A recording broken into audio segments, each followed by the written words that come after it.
Hello everyone, welcome to What If Deku Was in a Complicated Love Relationship with Class 1A Girls Movie 2. Before we start, please go support Brian 120,980 for writing that awesome fanfic. This is the translated version I made. There will be some mistake in character's gender, but of course Deku is a male. Chapter 34. Saturday 10:30 p.m. The young people had arrived at the dormitories after a while. To the girl's satisfaction, everything seemed to have fallen silent since she did not hear a murmur on any of the other floors. Kyoka, it seems everyone is already asleep, let's go. Midoriya, don't you think it's getting late? Kyoka, don't worry, remember my room is soundproof, she said happily. But this didn't make the boy feel completely safer. Entering the girls' dormitory area, the green-haired boy carefully walked alongside the punk girl up the stairs to the third floor, where her room was located, hoping not to wake anyone up. At one point, the purple-haired girl and the green-haired boy were going up the second floor of the building, when the girl quickly pressed herself against the wall of the stairs and, placing her hand on the boy's chest, made the boy next to her do the same. The boy no longer knew why his heart was beating so fast. Perhaps it was from the shock of the movement, the thought that someone was awake and could see him there with the girl at that hour, or was it because of how close the girl was to him? Kyoka, I hear something. Connecting one of her earlobes to the wall, the girl gave a small inspection. The punk girl heard distant barefoot footsteps. It was clearly her roommate Hagakure's. Fortunately, her room was the last one, but still, the fear that Hagakure might head towards them was something that stirred their hearts. Kyoka, please Hagakure, don't go here. But as if the universe were against him, he heard the door being opened and a series of footsteps becoming more and more audible. They considered going down to the second floor, but the risk would be the same or worse. Then the green-haired boy could hear the girl stop on the first step for a few seconds. The atmosphere was cold, terrifying for the boy. Kyoka felt that she might be reprimanded or criticized for going to the boy's room late at night. But the boy, with that nightmare from the morning, felt that he could have a heart attack on those steps. Hagakure, why would I go downstairs? The girl murmured sleepily as she said to herself, turning around and slowly walking back to her room, letting out a few yawns. Kyoka, who had heard this, felt a sense of relief and a weight lifted from her as she heard the girl's door close. Kyoka, sighs that was scary. Midoriya, I agrees. And taking the boy's hand, the punk led him until both young people arrived at the rocker's room. She locked the door in case of any interruption and finally made herself comfortable while making her visitor comfortable as well. Kyoka, I have cookies, do you want some? Midoriya, oh sure thanks. The girl smiled at this, and after eating one and giving the rest to the green-haired boy, she moved a few steps away from her bed to give a light clap. Kyoka, well, would you like to watch a movie or would you prefer to listen to some music? Midoriya, yum, whatever you choose would be fine, yum, the boy said, eating more cookies. Kyoka, let's see what movies I have. Whispers to check her small repertoire. Scary Movie 1 and 2, White Chicks, Paranormal Activity. Midoriya, I see you like parody movies, the boy said with a hint of amusement. Kyoka, what can I say, they're so bad they're good, she admitted with a smile. The girl thought about choosing one, but none of them were perfect for what she had in mind. Kyoka, maybe some music would be better. Hey Green, would you mind if she said, pointing to her shelf. Midoriya, oh right, after all it's your room and it's your birthday. The girl smiled and going to her instrument shelves hesitated over which item to choose. Then she turned to the green-haired boy and spoke. Kyoka, so young Padawan of rock, what do you want to listen to? She asked playfully. The boy turned his head at the strange but funny nickname the girl had just given him, to which she responded with just a smile. Kyoka, yes, I can be a bit of a nerd too, Green, she added with a smile. The boy laughed a little at that fact. She loved that, seeing him smile. She felt that if she had a shitty day just like the one she had started with, his presence, even if it was just his smile, made her happiness increase as if by magic. Midoriya, WL, I think anything you sing will sound good, the smiling boy said, looking at the punk. She could receive thousands of compliments from the boy, and she would always fall for his charms even if they were unconscious. Kyoka, well, come on Kyoka, you prepared all day for this, I think I have one in mind. After taking a guitar from its shelf, the girl walked to the bed and settled down next to the boy, who watched her attentively. Watching intently as the girl's delicate hands held the instrument and then slowly played it, creating a melody. Listening to her singing voice was a delight in itself. The sweet and melodious voice of the girl in harmony with the soft sound of the guitar being played by her soft and delicate white hands. She was an angel. As the song went on and on, the boy hadn't noticed how the punk seemed to be closing the distance between the two of them. And the song's message made him feel something similar, like a caress on his chest, piercing through to his broccoli heart. A few seconds after the song ended, the punk girl just looked at the boy with a blush on her cheeks. Soon she gazed at the green-haired boy's lips as she slowly approached him, leaving her guitar by the side of the bed, her only interest in the boy. "Kyoka, could I take another birthday present from you?" she whispered, settling into the boy's lap. Drawing closer and closer, the girl was now so near she could feel his breath mingling with hers. Finally, as if the wait had been an eternity, she kissed him, though it felt different compared to past kisses. Because now she didn't want to leave him for anything in the world. And the boy once again fell under the spell of a girl, where every tender kiss, every sweet caress, every sweet moment he spent with her was a critical blow to his wall of sanity, which seemed to crumble more and more. It was already difficult to receive kisses with everything that was happening to her. Now she felt that if the girl continued like this, she might falter again. The same girl was the one who separated from him after a few moments. She seemed to be thinking about something, unsure if it was a good idea, trying to find the words to say it while hiding a slight blush. "Kyoka, hey, I have to do something, just stay here, okay, please?" the girl asked, her face gradually turning red. The boy wanted to leave, but he didn't know why his legs wouldn't respond, why he wasn't doing anything to stop or refuse. There he was, motionless. He closed his eyes only to hear a door opening and closing. Silence now enveloped the boy in the room, a silence so overwhelming that it left him only able to hear his own heartbeat in his chest. I no longer knew if it was fear, shame, panic, or excitement. It took a little while for the bathroom door to partially open, revealing the girl's red face through the small available space.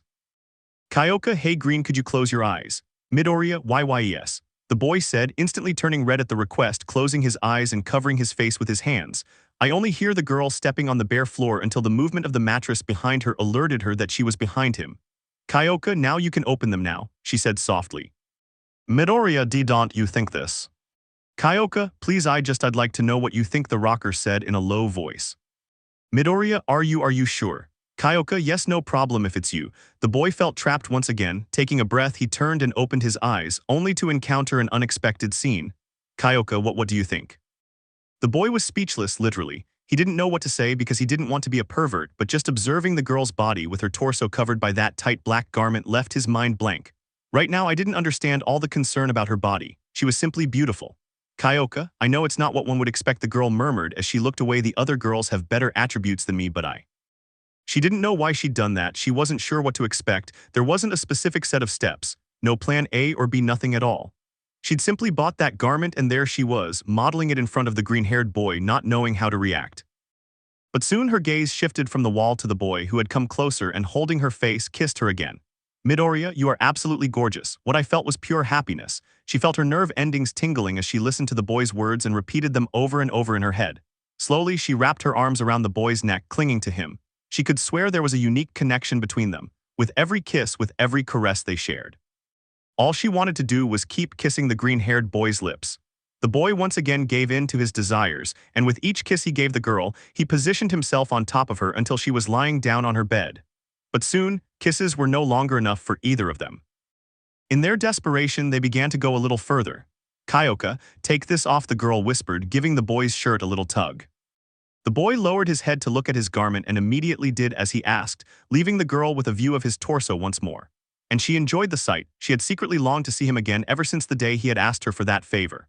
After smiling and taking her wrist, she brought him over and, using her connectors, wrapped them around her wrists so that he wouldn't stop holding her. Suddenly, the girl felt the green-haired boy pull away from her lips.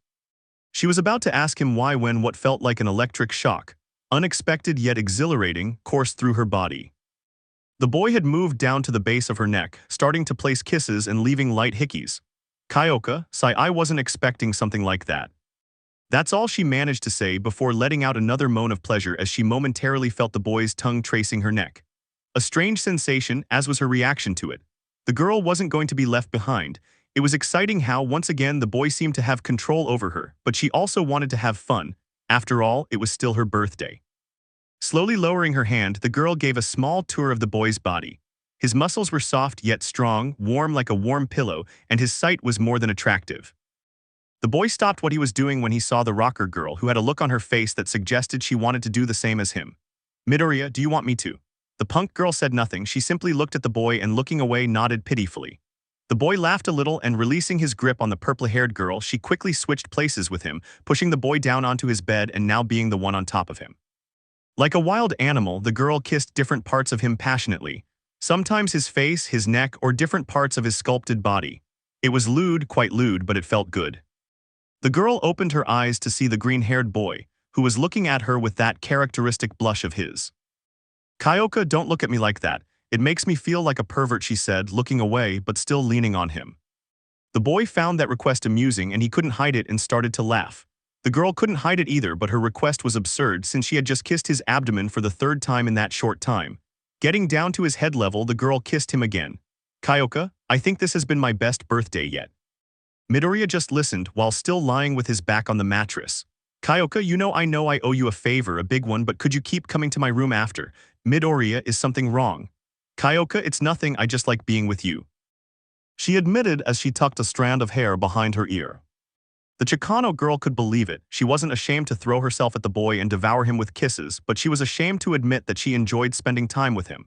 "Midoriya, this never means anything good. Well, first I'd like to see if my schedule isn't too tight." "Kyoka, you've been busy these days." "Midoriya, yais, training, homework and stuff." He made an excuse, scratching his head. Then he felt something envelop him, only to see the girl who was surrounding him in a hug while she was resting her head on his chest. That hug wasn't lascivious like the last ones. It conveyed something different, tenderness and support. "Kyoka, okay, but remember greens, you don't have to carry the weight of the world alone." Right there she felt her skin prickle and a sensation in her chest ran through her inside like a shiver. The girl's sweet, gentle and understanding words had pierced him like a spear. Why did Kyoka have to be so nice and sweet to him? "Midoriya, I understand," he said, giving the girl a light pat on the head. "I think I should gather my things and go to my room. It's getting late." "Kyoka, no way, buddy, you're sleeping here tonight," she said as if she were a little girl. "Midoriya, but..." "Kyoka, come on, just for today." She looked at him for a few moments and the boy was really trying to maintain his composure, but looking at Kyoka was like looking at a black kitten. No matter what happens, you'll want to pet him no matter what. "Midoriya, WLJ, just for today." Kyoka smiled and slowly gave him another kiss before standing up to turn off the lights. Having done so, she returned to her place on the bed next to him and wrapping her arms around him, clung to him, burying her face in his chest. "Kyoka, thank you, Izuku-kun," she said as she closed her eyes. "Midoriya, you're welcome, Kyoka-san," he replied while observing the girl and then looking at the ceiling. "I have to talk to Almight." Sunday. A blue-haired girl was waking up in her room, her hair disheveled, a sign that she had just gotten up and was on her way to the kitchen. Being the first one, she didn't have to hide a look of annoyance rarely seen on her face. Her morning hadn't been entirely pleasant. "Nejire, why did it have to be today?" she said, touching her abdominal area. Chapter 35. Sunday. The green-haired boy opened his eyes, feeling something heavy beside him rise as his breathing increased. Turning his head, he noticed it was none other than Punk, who was covered by her sheets just like him. Unlike before, he no longer turned so red or felt so hot. What he least wanted had happened. He had gotten used to the feeling of being in bed with a girl. He was getting up to go to the bathroom next to the room, ready to spend a few hours there reflecting on his recent actions. But as he sat down beside the bed, he barely noticed that he was only wearing boxers, and after feeling a light grip on his wrist, he turned his head. Turning to where the girl was, who to his surprise no longer had that lingerie on, and looking at the floor, he found both of their clothes scattered everywhere. If I didn't already have a reason to be surprised, there was one. Being able to observe the girl's body without any need for imagination. "Midoriya, what was it?" But again, a small tug on her wrist from the girl begged her to return to the comfort of the bed, it being the Punk who missed her stay with her. The boy then had to kiss the girl's hand so that, half asleep, she would understand that she had to leave. After feeling the boy's gentle kiss, the sleeping purple-haired girl gave in, but not before murmuring something. "Kyoka, I love you." It's Monday. The boy once again was walking through the halls of UA, but unlike other occasions, the green-haired boy walked with a dead look. There were no expressions on him. There was no joy, no anger, no fear, nothing at all, like a living dead man. He was just heading to a room for a usual chat with his sensei. "Almight, good day, Midoriya." The blonde man stopped his greeting when he saw his predecessor, looking lost and exhausted, with a clear lack of sleep in his eyes and an unusual silence. "Almight, Shonen, what happened to you?" "Midoriya, Almight, I don't want to talk about it, please." The man had sometimes wished that the boy would be quieter with his murmuring or his passionate way of sharing information, but now he wished that he would be more open about what was really going on. "Almight, Shonen, if you have something to." "Midoriya, Almight, please, I don't want to talk about it." "Almight, okay," the man said, handing the boy a cup of tea. The minutes passed, neither of them had spoken at all. They simply drank their tea, or well, the man drank his tea because the boy barely took his eyes off the porcelain cup. Almight wanted to help his student, but he didn't know what to say. He knew how to save people with his strength and fists, but saving people with words was something he'd rarely done. And now he had no information to help the shonen. Midoriya, Almight. The man looked up. It was the first word the boy had said in a long time. Almight, yes, shonen Midoriya. Midoriya, are you disappointed in me? Almight, symbol of peace, who had saved countless lives, who inspired thousands of people around the world and who were feared by criminals, had just been taken by surprise by his student's question. Almight, no shonen, what are you saying? Why would you believe something like that? Midoriya, I haven't talked to the girls and some of them have already confessed to me and I haven't been able to tell them what I've done and Roman too I've. The boy could no longer express himself when he felt his sensei's hand placed on his hair, giving it a few small pats. Almight, shonen, no, I'm not disappointed in you, quite the opposite, I'm worried about you, kid. The man stepped back to his seat, touching his chin. His years of experience fighting criminals were useless in this situation, and now he realized he hadn't lived through his teenage years, having no advice for the boy. Almight, Sai shonen, what are you looking for? With your friends. The boy hesitated for a moment, not quite understanding what his mentor meant.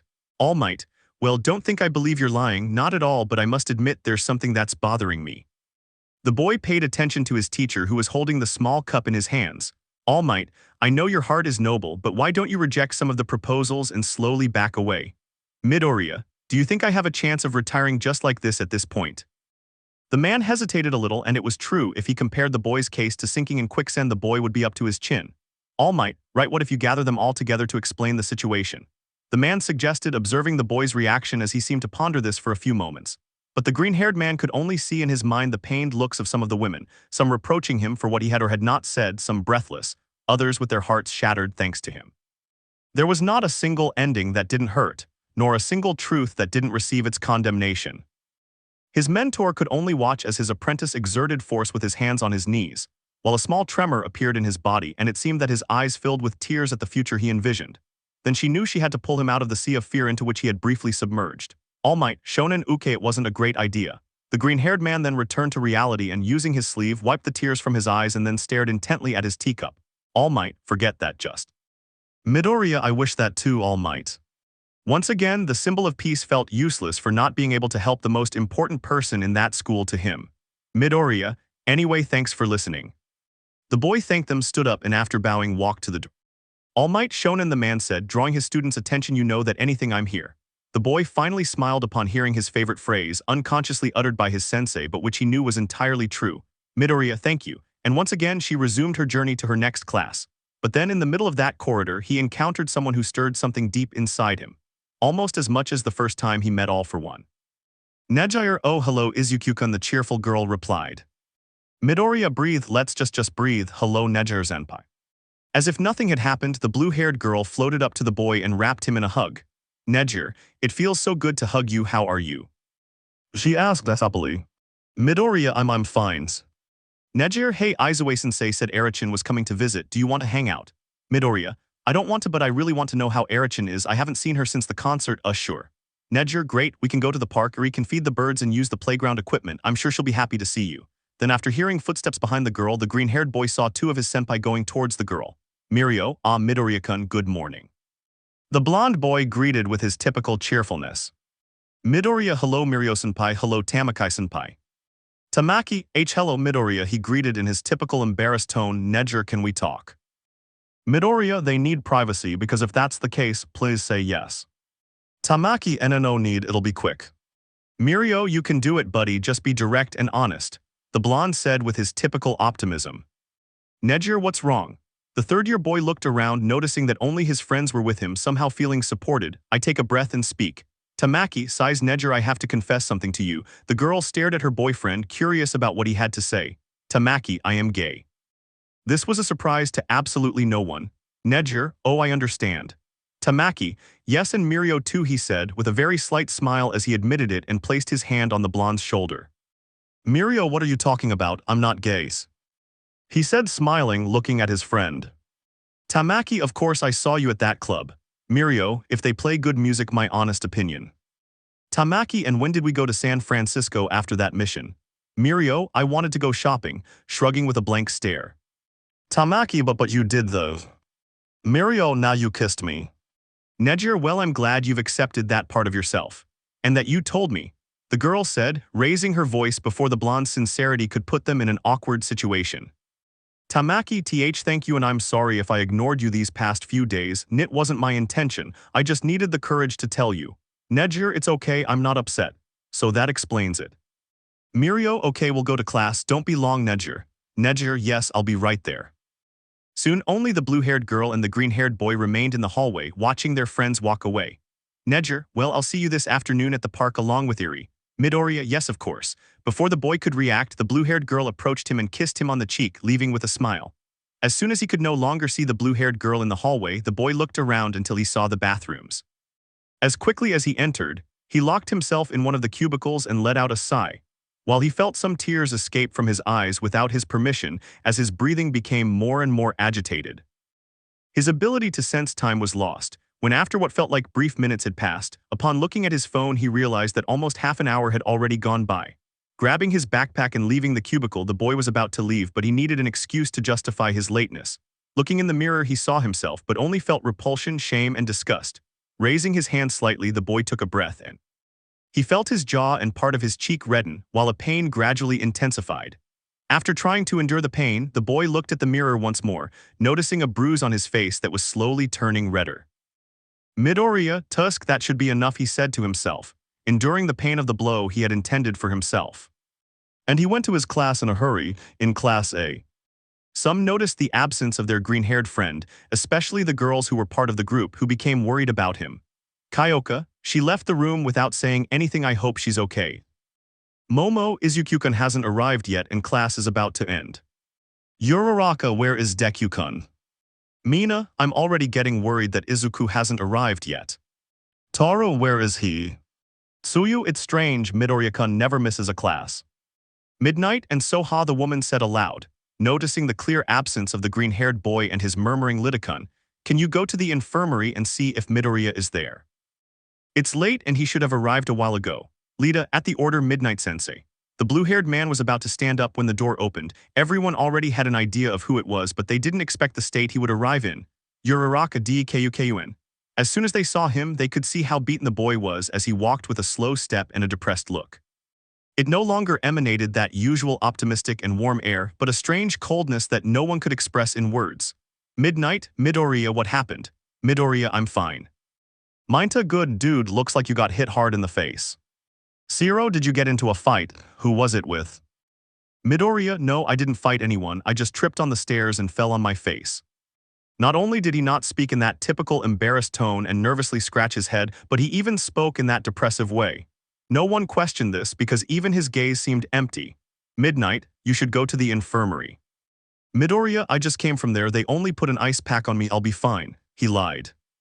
Midnight didn't suspect anything. In all that year and a half, the boy had never lied, and it would be strange if he did now, so placing his trust in him, he believed what the boy said. Midnight, well, but if you feel any discomfort you can go back, meanwhile, come with a partner so you are aware.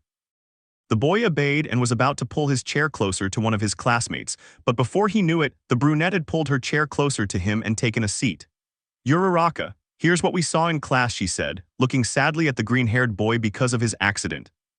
Midoriya, thank you, Uraraka-san. The boy didn't understand why. He felt it made more sense for those emotions to appear when the blue-haired girl kissed him, but now he felt panicked with the brunette by his side.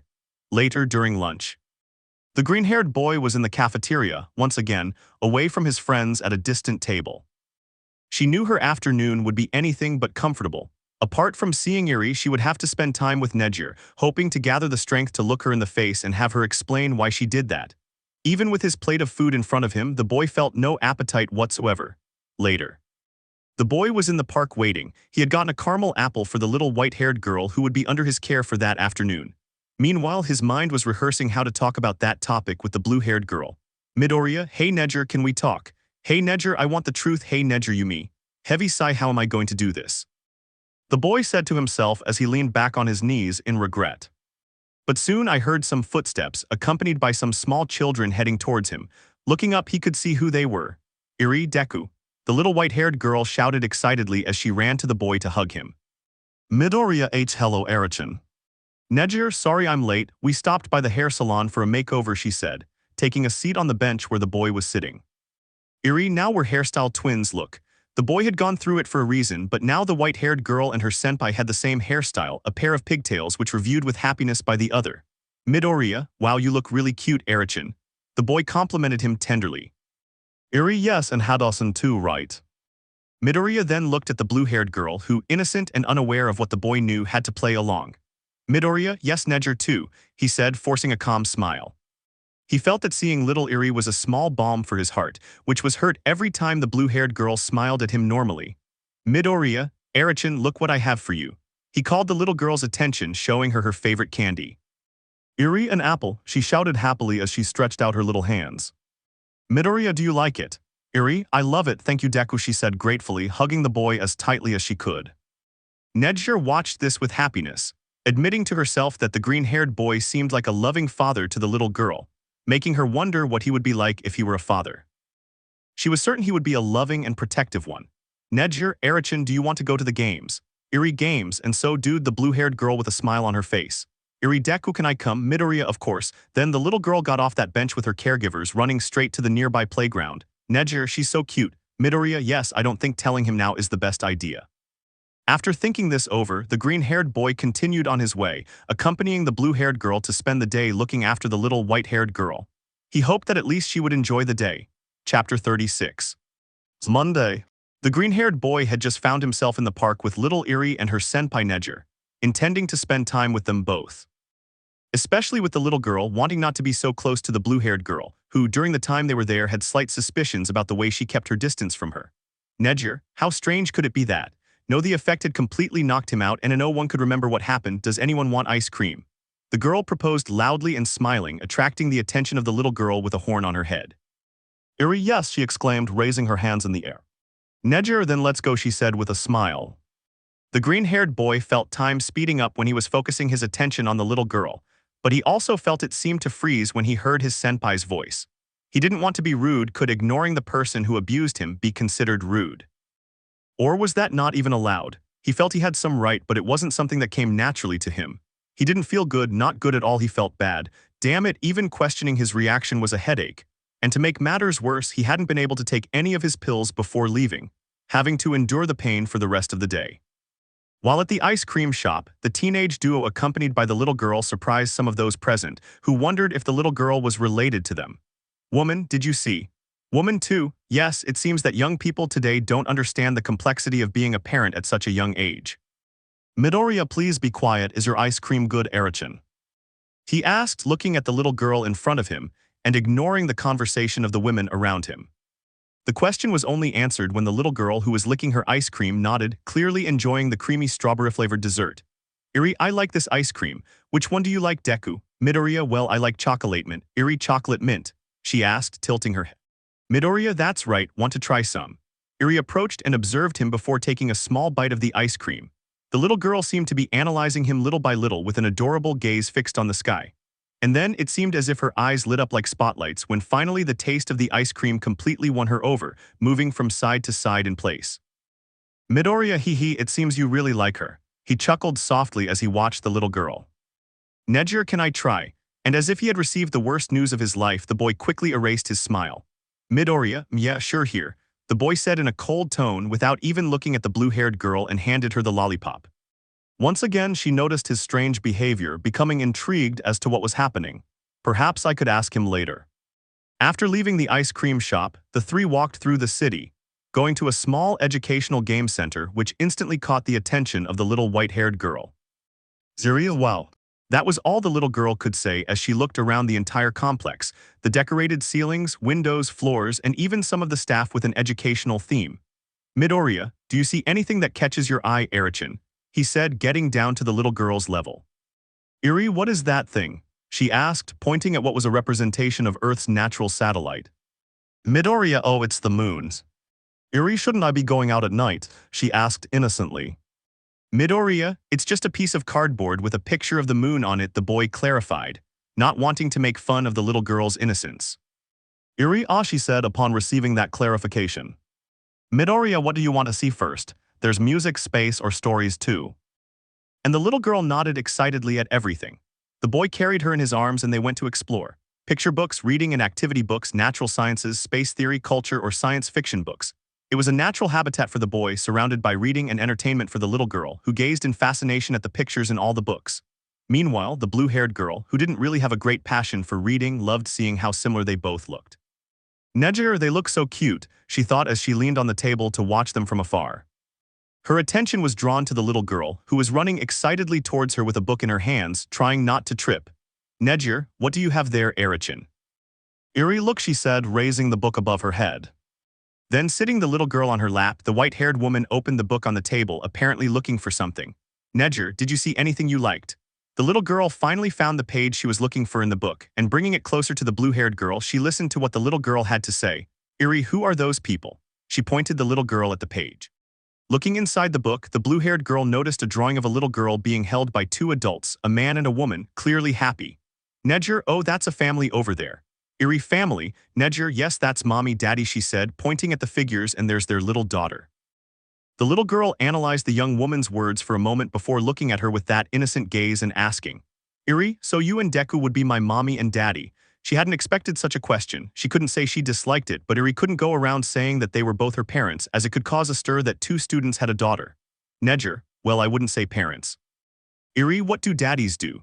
Nejire, once again taken by surprise by the little one, opened her eyes. Nejire, just stay calm. Well, her parents work, they take care of their daughter, and they let her know they love her very much. Then the blue-haired girl felt little Iri lean on her and hug her tenderly. Iri, I wish you were my parents, she said with a slight pout, while looking at the floor. Nejire had been named by various people as one of the prettiest at UA, but if she was one of the prettiest in the school, Iri had to be the prettiest on the planet, making her heart feel a pressure at the cute innocence of the little girl. Nejire, WL. And the little girl raised her head to look the girl in the face. Nejire, I think you can see us as loving parents if you want, she said with a small smile. After saying this, Iri could only react with a smile, which was a true beacon of light. She managed to spread this happiness to the girl in front of her. Midoriya, is something wrong, Erich? The green-haired boy asked, heading towards the girls, noticing they were talking about something. Iri, Deku, you're a dad. Little Iri shouted, raising both hands in the air as if it were the best news in the universe. The boy stopped walking abruptly, as if he had frozen in that very spot. The boy's perspective could be misinterpreted. He had been abused by the blue-haired girl who invited him to take care of Iri, and she was sitting on his lap while receiving the news that he was dad. It had to be a bad joke. It couldn't be real. I couldn't be a father at that age. I didn't even know if I wanted to be a father in the future. Feeling his head spin at the news, repeating the little girl's words over and over in his head along with the paranoia inside him, the boy felt like he wanted to vomit from the shock. As quickly as I reacted, I ran straight to the bathrooms in full view of the girls who just watched, puzzled. Iri, are you okay? I asked, looking at the blue-haired girl. Nejire, it must have been the ice cream, she guessed, shrugging her shoulders. Midoriya. The green-haired boy was in one of the stalls, his head submerged in a toilet, but this time it wasn't one of Bakugo's usual abuses. It was something far worse for the boy. Midoriya, this can't be happening. No, it can't be. Was this her plan? Does she want me to? Obviously, I'd have to take responsibility. He'd be my son anyway, but why? Why? What? The boy regurgitated again into the cup. The mere thought of it made his stomach churn. Finally, after emptying his stomach, the boy went outside to wash his hands when he heard the front door being lightly knocked on, followed by a small voice. Iri, Dad, Deku, are you okay? The boy, puzzled, dried his face and went to the door to see the little girl in front of him. Midoriya, what did you say, Erichin? Iri, are you upset because I call you daddy? Midoriya, no. No, Iri, I just felt a stomachache, that's all. I'm not mad at you, he said, putting on his best smile. Iri, okay, so I can't call you that. Looking away, the green-haired boy seemed to be thinking about it. It would be awkward, but he didn't want to see even a hint of sadness on the little girl's face. Midoriya, I guess it's only okay this once. The little girl approached and hugged one of the boy's feet. He smiled slightly, only to bend down and pick up the little girl who, in his arms, smiled happily again, with Nejire. The girl had let the little girl go to look for the green-haired boy, worried about what might have happened to him. Every time I saw the boy acting unnaturally, I couldn't help but feel afraid that the boy had discovered something about what happened. Not only would their friendship be beyond ruined, but if she told anyone, she could be expelled from UA, an indelible stain on her career as a hero. Her gaze returned to the front when she saw the green-haired boy and the little girl returning to where she was. Nejire, Izuku-kun, are you feeling all right? Midoriya, yes, I'm fine. Nejire, good, I'm glad. I was worried. Midoriya, how about we go to the park a few blocks away? I heard they have some playground equipment and food stalls, he said, trying to ignore the blue-haired girl's words since he was already doubting whether they were real. Iri, are there any apples? Nejire, hee, I think so, she said, standing up and approaching the little girl. No sooner had she said that than the little girl smiled happily, letting them know that she liked the idea. Midoriya, come on, you'll love it. Iri, yes, I just wanted to walk, she asked, looking at the boy who was carrying her. The boy put her down from his arms, but once her feet were on the ground, the sweet girl held his hand like the little girl she was. While with the other hand she opened and closed it, asking the blue-haired girl to hold it in the same way. Senpai graciously accepted. Now the boy felt even more uncomfortable. The mere comment from those women that they seemed like a family had made him feel uneasy. The little girl's misguided comment had made it worse, and now he felt obligated. But he couldn't blame himself for that situation. He had agreed to see the little girl, and now he had to fulfill his obligations for the rest of the day. On the way to the park, some eyes were fixed on the two of them as they strolled along with the little girl, who was being held by both of their hands. The little girl jumped and smiled while singing a few children's songs. Nejire smiled happily at her, pleased that even with everything the little girl had been through, she still felt a genuine curiosity about the world. And the boy tried to give the little girl his full attention, momentarily ignoring his own reality. The girl's happiness was a balm for his troubles. Iri, Deku, dad, why is the sky blue? Midoriya, because it's reflected in the blue sea. Iri, ah, the little girl said, looking at the ground, and why is the sea blue? Midor. Iri, why is the universe black? Midoriya, because. Iri, if there is nothing faster than light, how come there was darkness first? Midoriya, it's because this girl is trying to give me a stroke. What? Nejire watched this, noticing how the boy tried to answer everything, but the little girl's constant questions made it difficult. Placing both hands in the little girl's tiny hand, the blue-haired girl caught her attention, and crouching down to her level, she spoke with a smile. Nejire, because a man from the sky with a white beard and a friendly smile made it all happen. Iri seemed to hesitate for a few seconds before reacting. Iri, ah, I understand now. The green-haired boy watched as the little girl's many doubts were dismissed with a quick, easy but quick answer. Then I looked at the blue-haired girl who winked at me, accompanied by a smile. Perhaps it was a silent one. Relax, I've already taken care of it. But I couldn't help but associate it with something more. In the park, the two young people and the little girl were at the park entrance, the girl observing everything with curious eyes.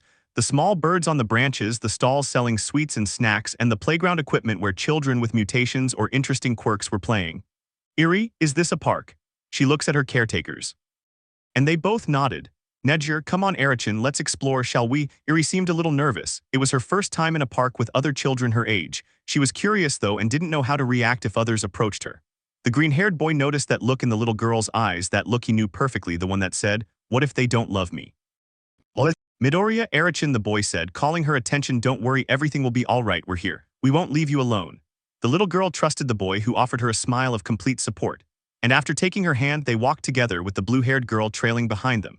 She had come to feel the same sensation that the little girl expressed, remembering her time at school and how children could be brutally cruel. And now she would make sure that little Iri didn't go through what she had to go through. The green-haired boy approached a bench to take a seat, and looking around, was using his deductive skills to find the perfect friend for Iri to interact with and feel safe with. Midoriya, let's see, there are 3 boys on the slide. Although from their faces they don't seem to want to share near the sandbox, there's a small group of girls, but Iri doesn't have any playground equipment, the swings.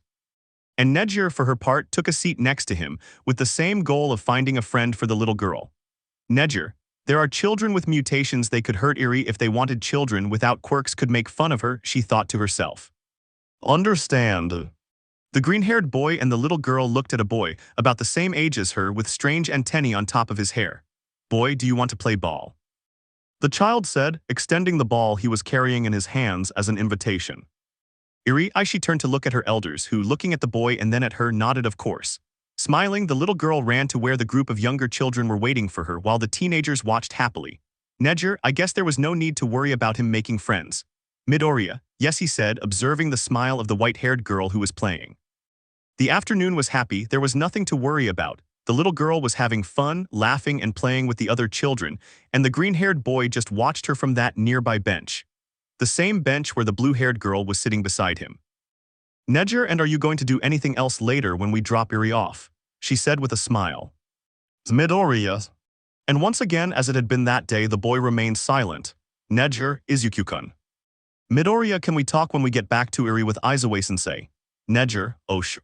A while later, the sun was beginning to set over the horizon, signaling to the visitors that it was time to start leaving the park and heading back, including the green-haired boy and the 2 girls. The little girl was now in the arms of the green-haired man, asleep from exhaustion. Nejire, it seems she's exhausted, she said with a small laugh. The boy once again showed no expression whatsoever. Nejire izuku-kun. Midoriya, when we leave Eri, he said coldly.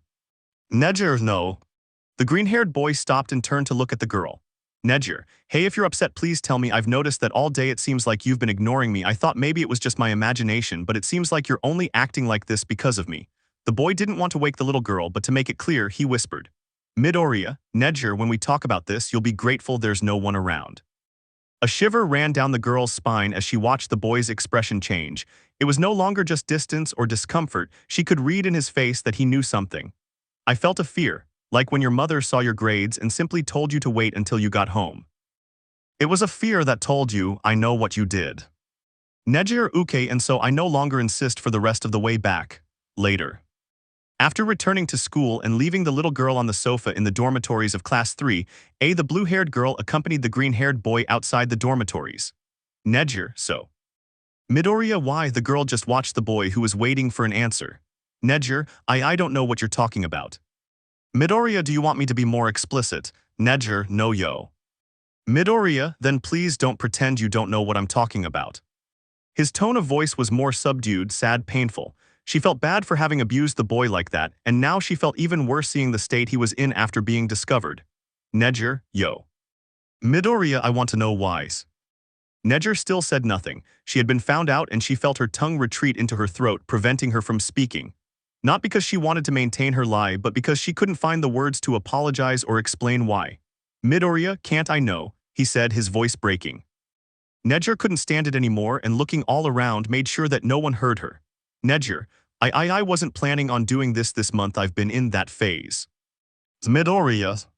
Nejire, I was planning to use the powder on Tamaki, but he told me he'd be with Mirio buying video games, and I was desperate. I was thinking of returning it to Ryukyo's agency. But when I found you in the hallway that time, I thought no, I didn't think it would be such a bad idea. The boy heard everything once again, hoping it was a nightmare, but it wasn't. He was conscious. He felt so conscious, but at the same time so stupid. Nejire, and then I thought that if you never found out, nothing would happen. We'd each go our separate ways. I know it was wrong, and I'm not proud of what I did at all. Quite the opposite. I feel horrible for what I did to you. The girl explained at an impressive speed even for her. The apologies came out like a train, shot out at thousands of meters per second, and they were true. The girl, despite having enjoyed it, recognized the seriousness of her actions. Midoriya hoped to uncover that lie, but when it was already exposed, he didn't know what to do. His plans were already short-term without a clear future.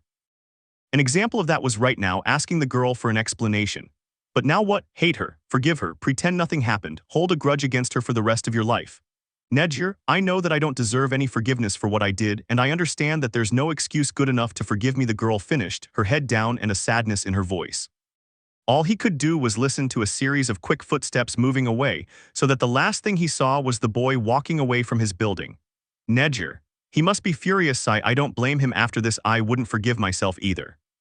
But it wasn't out of hatred that the boy distanced himself, but for something else. Midoriya, I need MY pills.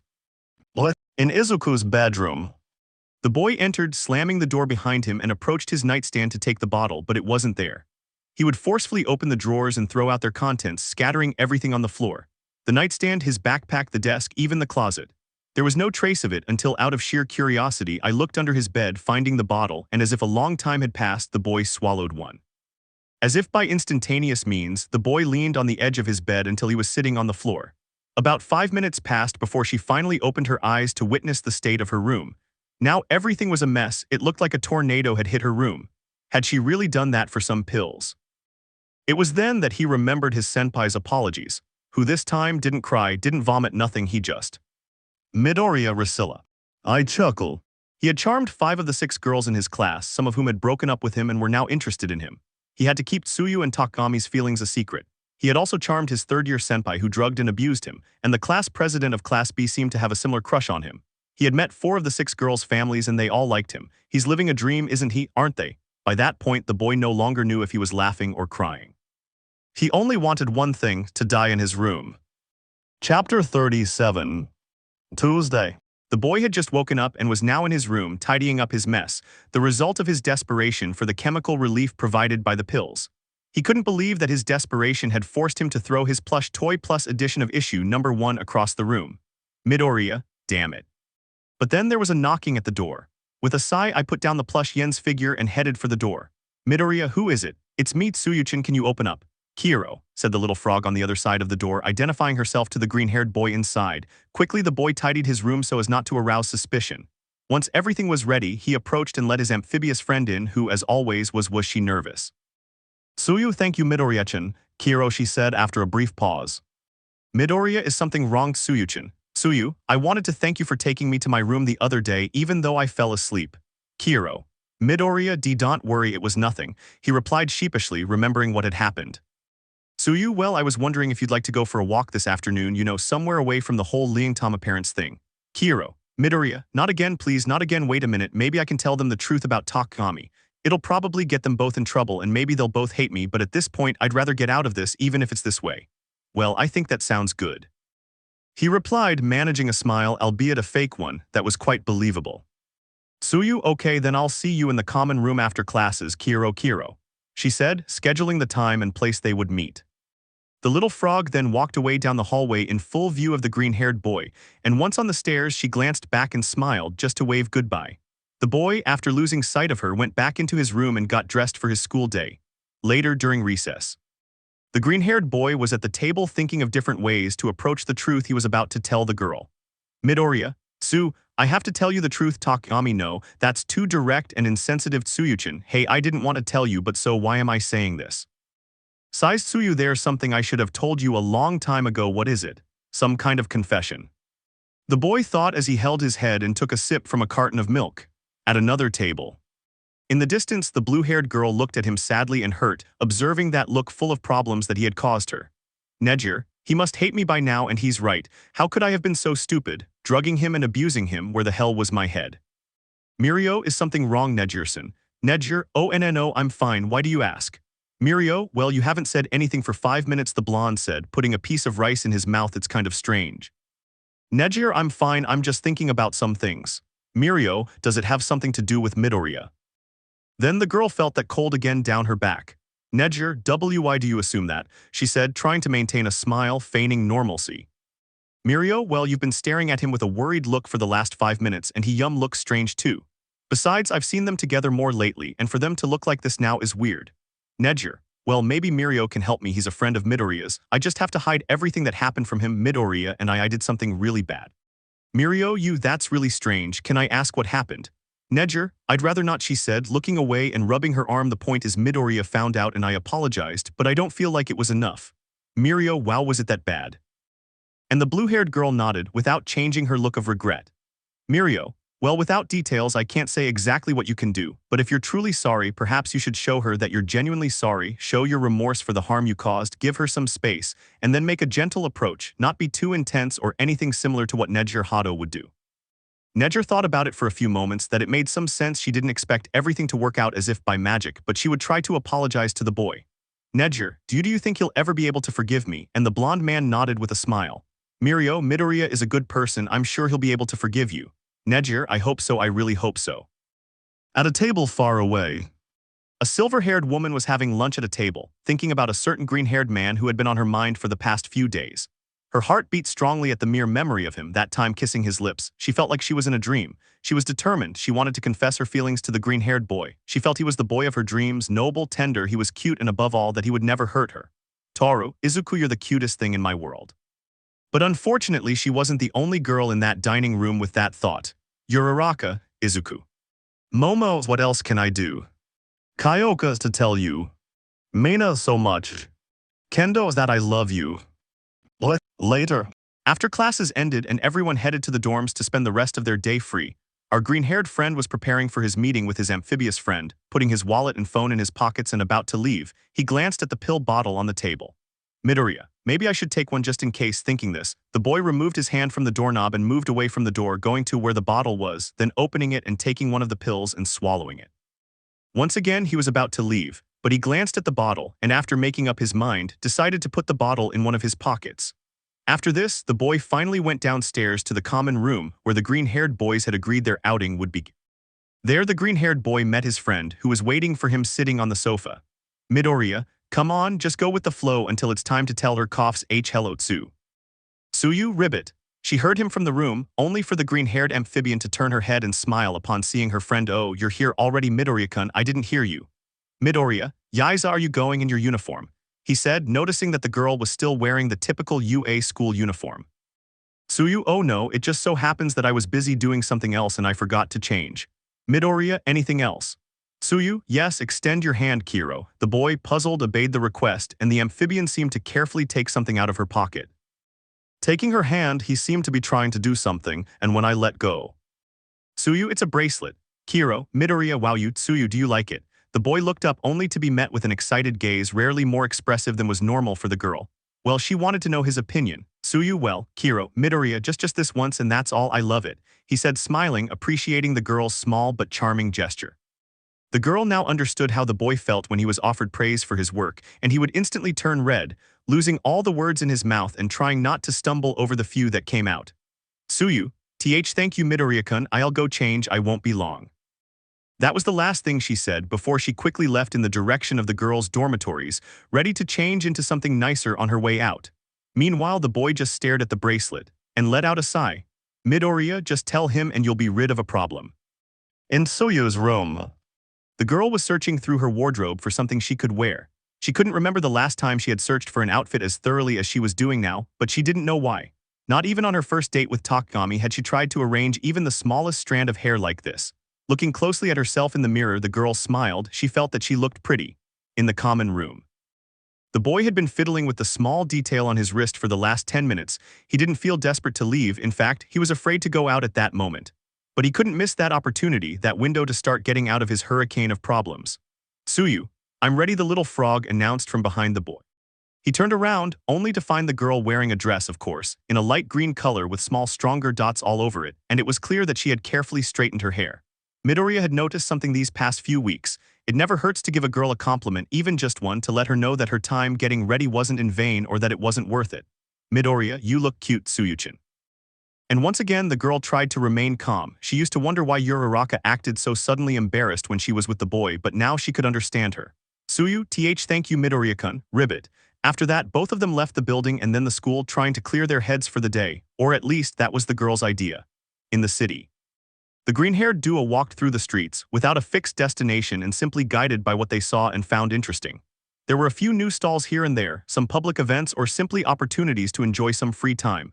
Sure, the boy would enjoy some of these things if the girl hadn't taken his hand almost the instant they stepped outside UA.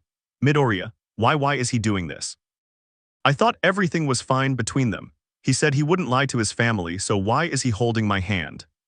He kept glancing at the girl's face, trying to decipher some sign, something that would explain why she had done that, but now the girl's face was back to being that expressionless face that characterized her. "Tsuyu, ribbit, is something wrong?" she asked, noticing the boy's gaze on her. "Midoriya, no, nothing's wrong, so where do you want to go?" "Tsuyu, how about we go get some smoothies?" "Kiro, Midoriya, that actually it's not a bad idea, sounds good." With a smile on her face, the little frog walked towards the nearest store, still holding the boy's hand, who had no choice but to follow her. Although now he wasn't sure if people were watching him, criticizing him for being with a different girl and for her having a smile on her face, ignoring his actions. And he could swear he could hear faint murmurs, but when he turned his head, nothing. There was no one behind him making those noises. At the smoothie shop, the green-haired girl was at the bar, looking at the wide variety of drink combinations like juices and milkshakes that caught her attention, while the boy was still trying to figure out how to bring up the topic that made him agree to go in the first place. "Tsuyu, there are so many options, what are you going to order, Midoriya-kun?" "Kiro, Midoriya, oh," he said, stepping out of his head for a few moments, "maybe a strawberry one." "Tsuyu, you like the classics, huh?" she said with a smile. "Midoriya, I guess so, it's easy and tastes good," looking away. "Tsuyu, then I'll order one too." Kiro, soon they both sat down at one of the tables to wait for their orders. "Tsuyu, it's a nice place." "Midoriya, yes, it's nice." "Tsuyu, and what have you been doing these days?" Kiro, Midoriya, well, I come on Izuku, it's time, tell her the truth. "Tsuyu, there's something I think I should tell you." "Waitress, here you go, 2 strawberry milkshakes for the couple." Quickly, the little confidence the boy had gained vanished like mere smoke at the assumption that they were a couple, embarrassing both the boy and the girl, who just lowered their heads trying to ignore the comment. They remained like that for only a few minutes, until the girl's voice resumed the conversation. "Tsuyu, what was it you were saying, Midoriya-kun?" "Midoriya, well, I takes a deep breath, there's something I need to tell you about Takagami." The girl stared at him, curious about what the green-haired boy had to say about her boyfriend. Midoriya, you see Dark Shadow asked me not to mention it, but it's something you need to know, and I couldn't keep it from you any longer to Takagami. Tsuyu, yes, Midoriya, inhales he likes seeing me go out with you. The boy closed his eyes, whether it was due to a disproportionate reaction, an act of denial, or mere fear, but all he heard was the sound of the straw. Midoriya, aren't you upset? Tsuyu, annoyed, I don't think so, I'd say more like disappointed. She said in her characteristically serene tone, I didn't think Takagami had those kinds of tastes. Midoriya, to be honest, me neither. Tsuyu, why didn't you tell me before? Midoriya, I'm sorry for saying this until now. Dark Shadow asked me for time to try to convince Takagami to stop, but after the last few days it seems I haven't succeeded. Tsuyu, I see, thank you for telling me, she said, extending her hand and touching the boys. Midoriya, I'm sorry I ruined this outing, I'll understand if you want me to leave. Tsuyu, I never said that, I'll have to talk to Takagami about it, don't worry, I won't tell him what you said to me, but I don't want you to leave. Midoriya, are you sure? And the girl nodded without changing her expression. Midoriya, okay, thanks Tsuyu-chan. Tsuyu, you're welcome, now drink your beverage, it's going to go bad if you leave it like that. Midoriya, oh sure, he said, finally paying attention to his milkshake. That had turned out well. Pretty good. He felt bad for having sacrificed his friend's relationship, but he felt it was a good step. A great breakthrough in terms of his problems, he believed. Tsuyu, it wasn't the excuse I imagined, but maybe it's reason enough to be closer to you. Chapter 38. Tuesday. The blue-haired girl was alone in a small bar, because as soon as classes ended, she went straight out to fulfill her self-imposed penance of leaving the boy alone and making him stay away from her for as long as possible. While at the bar, the girl tried to find different ways to apologize. But with each idea she had, coupled with each drink she ordered, whether it was a simple glass of water or something slightly stronger, she could clearly recall what she had done previously. How he had brought the boy to that room. How she tried to unbutton his shirt as best she could while her lips were pressed to his. How he had memorized her body that night, from her strong shoulders to her waist and little more. How she had let the boy know her body without any limits. But now he also remembered that painful face. The one who felt she had completely destroyed what was once a cheerful and optimistic boy, leaving only a shell painted in shades of gray. The comparison I made now with that time they went to the hot springs was so clear, and he couldn't help but feel like a monster.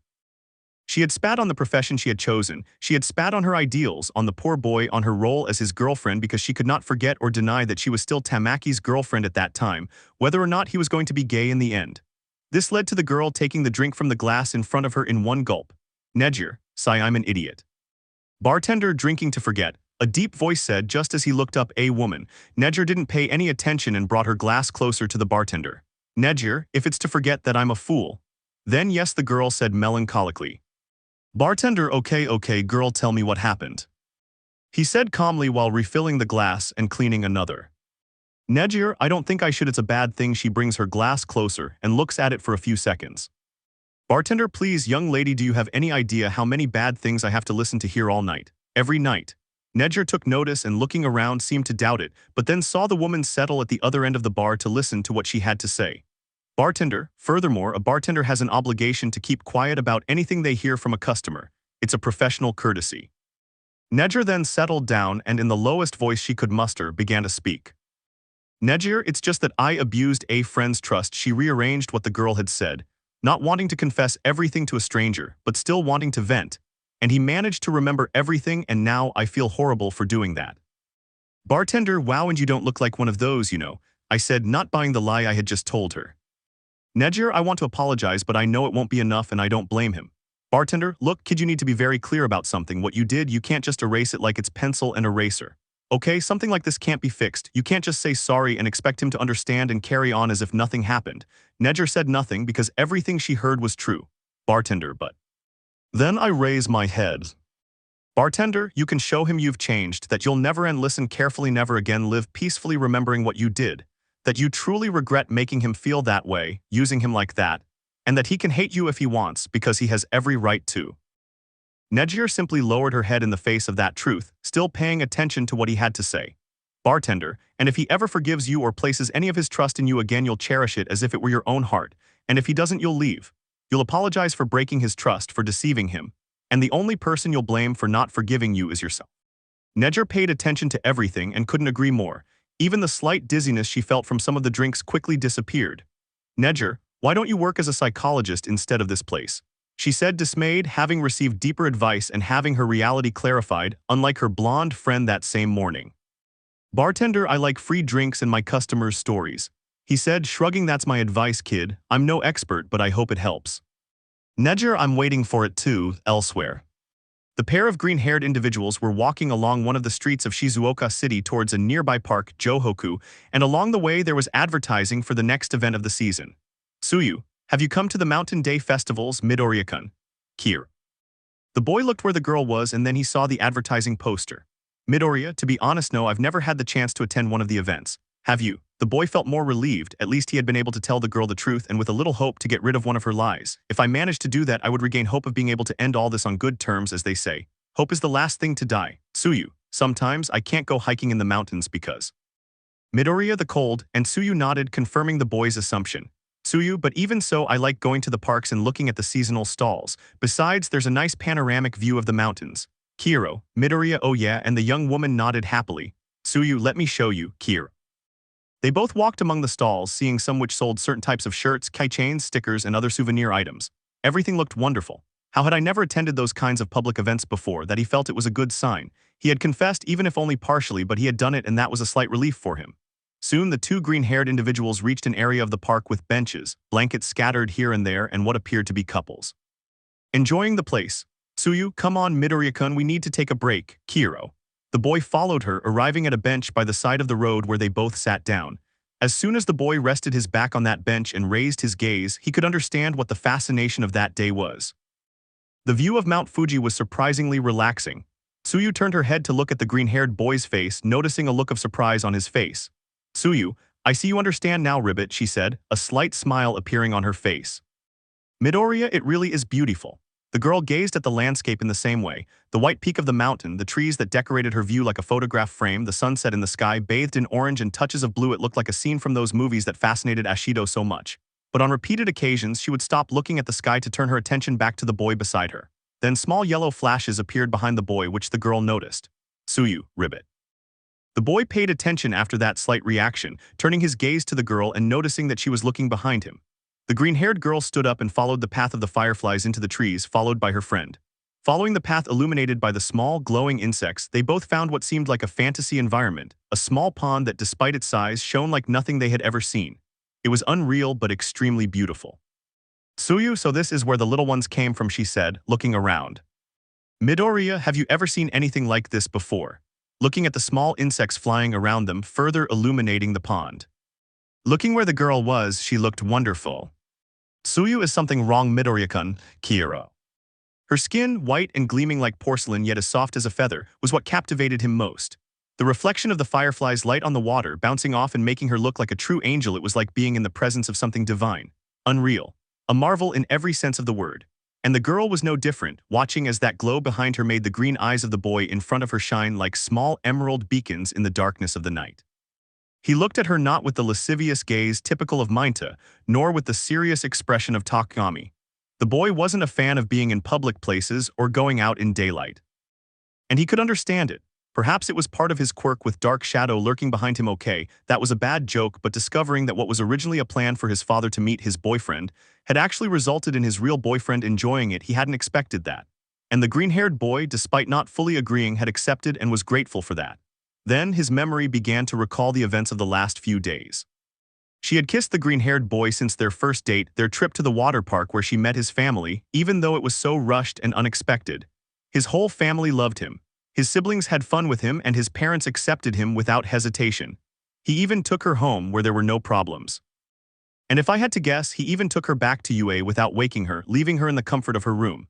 After all that, she wasn't sure if it was her conscience or her heart that compelled her to give him a gift, the first thing that came to mind being that bracelet.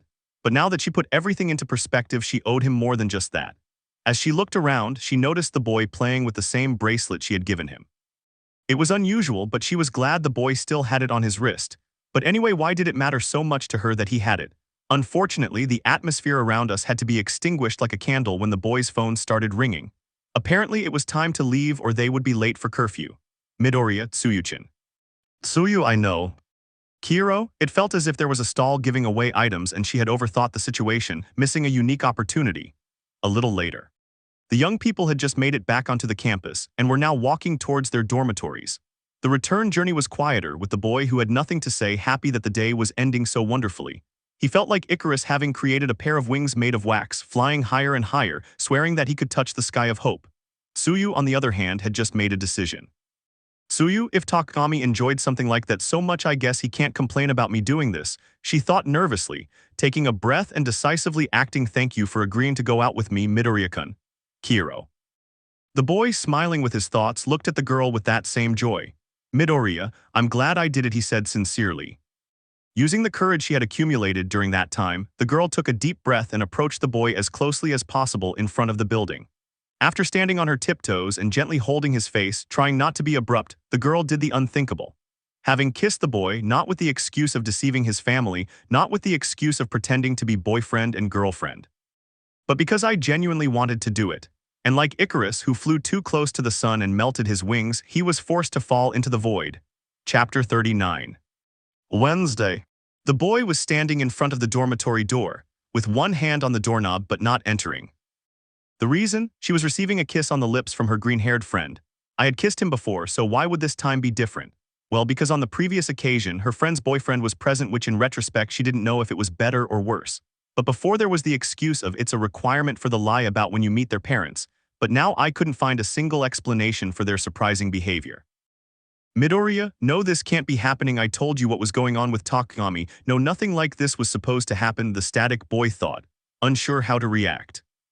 While Tsuyu could feel her own cheeks getting redder and redder, it was a strange sensation. Neither the kisses nor the attempts at kisses on the cheeks that she exchanged with Takami came close to what she felt at that moment with the boy. Izuku kissing him had unintentionally become a necessity for her. The first time she did it was strange. Even though she and Takami had agreed to it the day before, she couldn't deny that she felt something, similar to a tingling sensation throughout her body, along with a pleasant feeling of warmth. But she had thought it was just embarrassment from only having kissed Takami, if kissing his beak could even be considered a kiss. But she couldn't be sure because deep down she couldn't deny that if she had to kiss him again she would definitely do it. It was like kissing someone for the first time. Soon, the heat on her face became too much, forcing her to pull away from the boy and hide her face with her hands as she turned away. The silence between them was what dominated the atmosphere. The girl, nervous and somewhat embarrassed by her shameless behavior. And the boy, he felt that it was all a conspiracy of the universe, once again orchestrated to mock him for trying to kick and stay on the surface of sanity in the middle of a sea of lies that constantly tried to drown him. Tsuyu, I forgive me, Midoriya-kun, she said, still looking the boy in the eyes. Midoriya, why? The boy said softly in a now hopeless tone.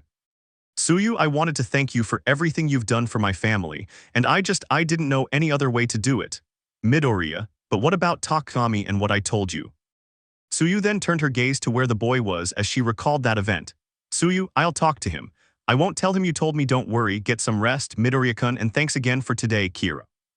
She said as she stood on her tiptoes and gave him a tender kiss on the cheek. Watching the girl head inside the building, leaving him alone outside, the boy raised his head to the sky and let out a heavy sigh. Walking around the building until he was by the boy's rooms, the boy watched him for a few seconds and then, using one for all, jumped onto his bedroom balcony. Perhaps it was the desire not to see anyone. Perhaps it was a slight release from everything she was going through. But even so, it wasn't enough to make him feel better. As he opened the door to his room, the boy could clearly feel something blaming him from the darkest corners of the room. Liar, traitor, coward, wretch. That was all he could hear, almost like a whisper coming from the walls. A few seconds passed like this, and when he was tired, he looked in his pocket for the bottle of pills and without thinking much, he took two and went to bed. But even in her dreams and with the faint sound of raindrops beginning to fall outside, she couldn't stop hearing the intrusive murmurs in her head. Elsewhere, Nejire was still in that bar, drinking what would be her 8th glass of drink, showing that she already had a slight blush on her cheeks because of the drinks she had ingested during that time. Nejire, you know what the worst part is? Hiccup, that even now, I can see her face. Do you know how terrible it is to be able to hurt someone you love? Hiccup, and see her everywhere. The drunk girl said her face. Hiccup, her pretty face. She ran her hand through her hair and squeezed it a little. Bartender, okay girl, I think you've had enough already. Nejire, I haven't drunk enough, she said, about to take the bottle and refill her glass. But she was stopped when a rock-like man grabbed the bottle before she could. Man, I think you should leave, girl, he said with an irritated tone in his voice. Nejire wasn't very calm, and the man's attitude wasn't helping either, which made her get up from her seat somewhat annoyed. Nejire, excuse me, but how many more of you will make me do it? Bartender, hey, you can't hit a girl, you know that, he said, hoping to calm the man on the other side of the bar. But he, far from appearing frustrated, only let out a small laugh. Man, I know that's why I brought her here. Before the blue-haired girl noticed, she was punched in the face, making her stagger, only able to see a fist of what appeared to be made of concrete. When he finally managed to put his weight on one foot and avoid touching the ground, he tried to return the blow, but it was dodged, receiving a second blow to the stomach, followed by a knee to the face and a punch, forcing her to go straight to the ground. Man, I hope that makes it clear, girl, that what I say in my bar are orders. Get her out of here, he said, the last part being an order to the woman who had given her such a beating. She felt herself being grabbed by the ankle and dragged out the back door, only to be lifted up and thrown into the alley. Victim of the rain that was beginning to cover the city, and yet I felt I deserved more than just that. He did not feel that the world or the universe had exacted even a small price for the sin, for the crime he had committed against the boy. After getting back up in pain, the girl started walking back to UA, having nowhere else to go.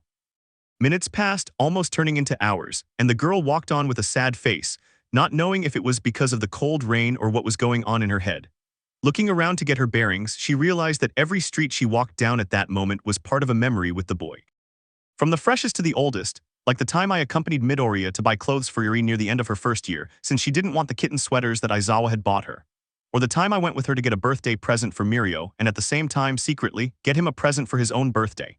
That day the boy thought the blue-haired girl didn't know his birthday, until the next day when he found some of the gifts that were supposed to be for Mirio in the living room. This brought a slight smile to his face for a few seconds, but as quickly as it appeared, it was gone, as he remembered that face that screamed betrayal. Without her knowing it, the boy had become an important person to her during those 2 years of knowing each other. He still remembered how red he would turn when she approached him during those first few days, always invading his personal space. And even though he no longer used to explode with embarrassment like before, it was adorable to see how he still tried to control himself when she played a joke on him. Izuku, he had become a kind of obsession for her.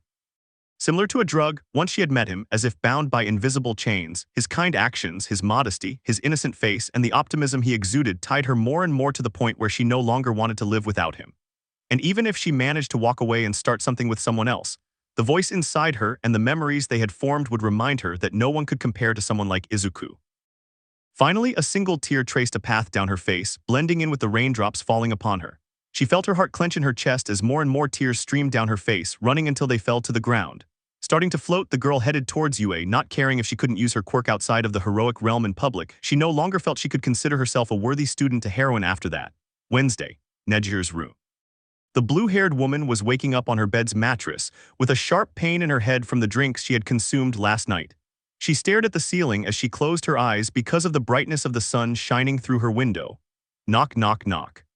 I listen as he put his head between the sheets. Nejire-san, it's time to get up, the girl announced from the other side of the door. With discomfort, the girl pushed herself up and sat on her bed to begin preparing herself heavily. Anyone could tell the difference between the classic, optimistic, and cheerful Nejire that she was looking at in the mirror right now. Taking a breath, the girl paused for a few seconds before forcing a convincing smile, but even so, she still looked clearly depressed. I tried to do that thing that Mirio and Izuku had done once. She used her fingers to force a smile, but she couldn't. She had done it before, pretending to smile, but now she was unable to do anything to hide the obvious. Once again, she began to shed small tears. Not only was the world telling her, but her body was also involuntarily responding to what she had done. Leaning against the sink, the girl began to cry more and more while whispering something to herself. Nejire, sorry, Izuku, sorry. As she looked up at the mirror to clean herself, she saw him, the same green-haired boy she had been crying over, staring at her through the reflection. She had to say it was a surprise, especially that he was in her room, but she couldn't deny that it made her a little happy. But when she turned her head, nothing, just an ordinary door. Perhaps it was the drinks or his own mind that generated that illusion. Holding back tears, the girl took a deep breath and, picking up her toothbrush, began to brush her teeth. Perhaps she wouldn't be able to offer others a smile today. In Class A. In the common room, Tsuyu was already wearing her uniform for the day, while fidgeting with her hands while waiting for her boyfriend Takagami to appear. Last night, upon entering her room, she had sent a text message to the boy asking to meet the following morning in the dormitories. Takagami, good morning, Tsuyu-san. He greeted the girl, briefly placing his hand on her shoulder before heading straight to the kitchen. Tsuyu, good morning, Takagami-kun. She didn't think about it much and decided to follow him. Perhaps the crow boy wasn't the most socially adept, but he knew when the atmosphere in an environment was strange, and this was a strange atmosphere. Takagami, is something wrong? Tsuyu. Takagami, well, not to be rude or anything, but you're acting strange. Are you okay? Tsuyu, I'm fine and you? Takami simply responded by nodding his head. Tsuyu, can we talk about you-know-what? The boy said nothing, he just looked around, hoping there was no one around him, and then he sat down next to the table. Takami, is something worrying you? Tsuyu, it's more like a question. Takami. Tsuyu, when you suggested that Midoriya-kun meet my parents, was that before or after you started liking those kinds of stories? The boy stopped what he was doing when he received the question. He and his secret had been discovered. Takami, who? Tsuyu, please answer the question. Chapter 40. Tuesday. The young Tsuyu was sitting in the dormitory kitchen, accompanied by her boyfriend Takami, who slowly and silently placed a cup of chocolate in front of her, while he sat at the other end of the table. Silence was something common that they had learned to manage between the two of them, becoming mostly comfortable silences, but now it was one of those silences in which one doesn't even know how to start a conversation or if one should even start one. Not even the talking, living shadow that was Dark Shadow wanted to come out and say anything. Tsuyu, so the girl finally spoke, are you going to answer my question? The boy usually felt like he was cold or that he should act cold. But the girl's words alone made him realize he'd been putting on that attitude for 5 years. Takami. Tsuyu, and please be honest, I know when you're lying about something. Takami remained silent for a few moments, only to speak later. Takami, that wasn't my intention as we agreed, the plan was for Midoriya to pretend to be your boyfriend in front of your parents. Tsuyu, and did you like it, that he took your place? Takami, no, it's not easy to explain, I know it's not the right thing to do, but size I don't know how to say it. Once again silence reigned between them, avoiding eye contact with each other. Tsuyu, okay, the girl said, simply moving the cup away from her and standing up. Takami, Tsuyu-chan. The boy watched as the girl walked away from the place. He didn't want her to hate him, so he had to tell the truth. Takami, I did it for you and Midoriya, he shouted. The girl stopped abruptly in the doorway, puzzled by that answer. Hesitantly, she turned to look at the crow, who seemed worried and somewhat embarrassed by what he had said. Tsuyu, what do you mean? She said without taking her eyes off him. Takami, I wanted you to finally be with Midoriya. Tsuyu.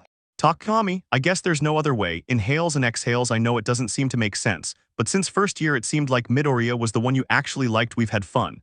We've spent time together, and I appreciate that, I really do. But Tsuyu, every time we were going to do something it seemed like you were forcing yourself instead of enjoying it, unlike when you did things with Midoriya.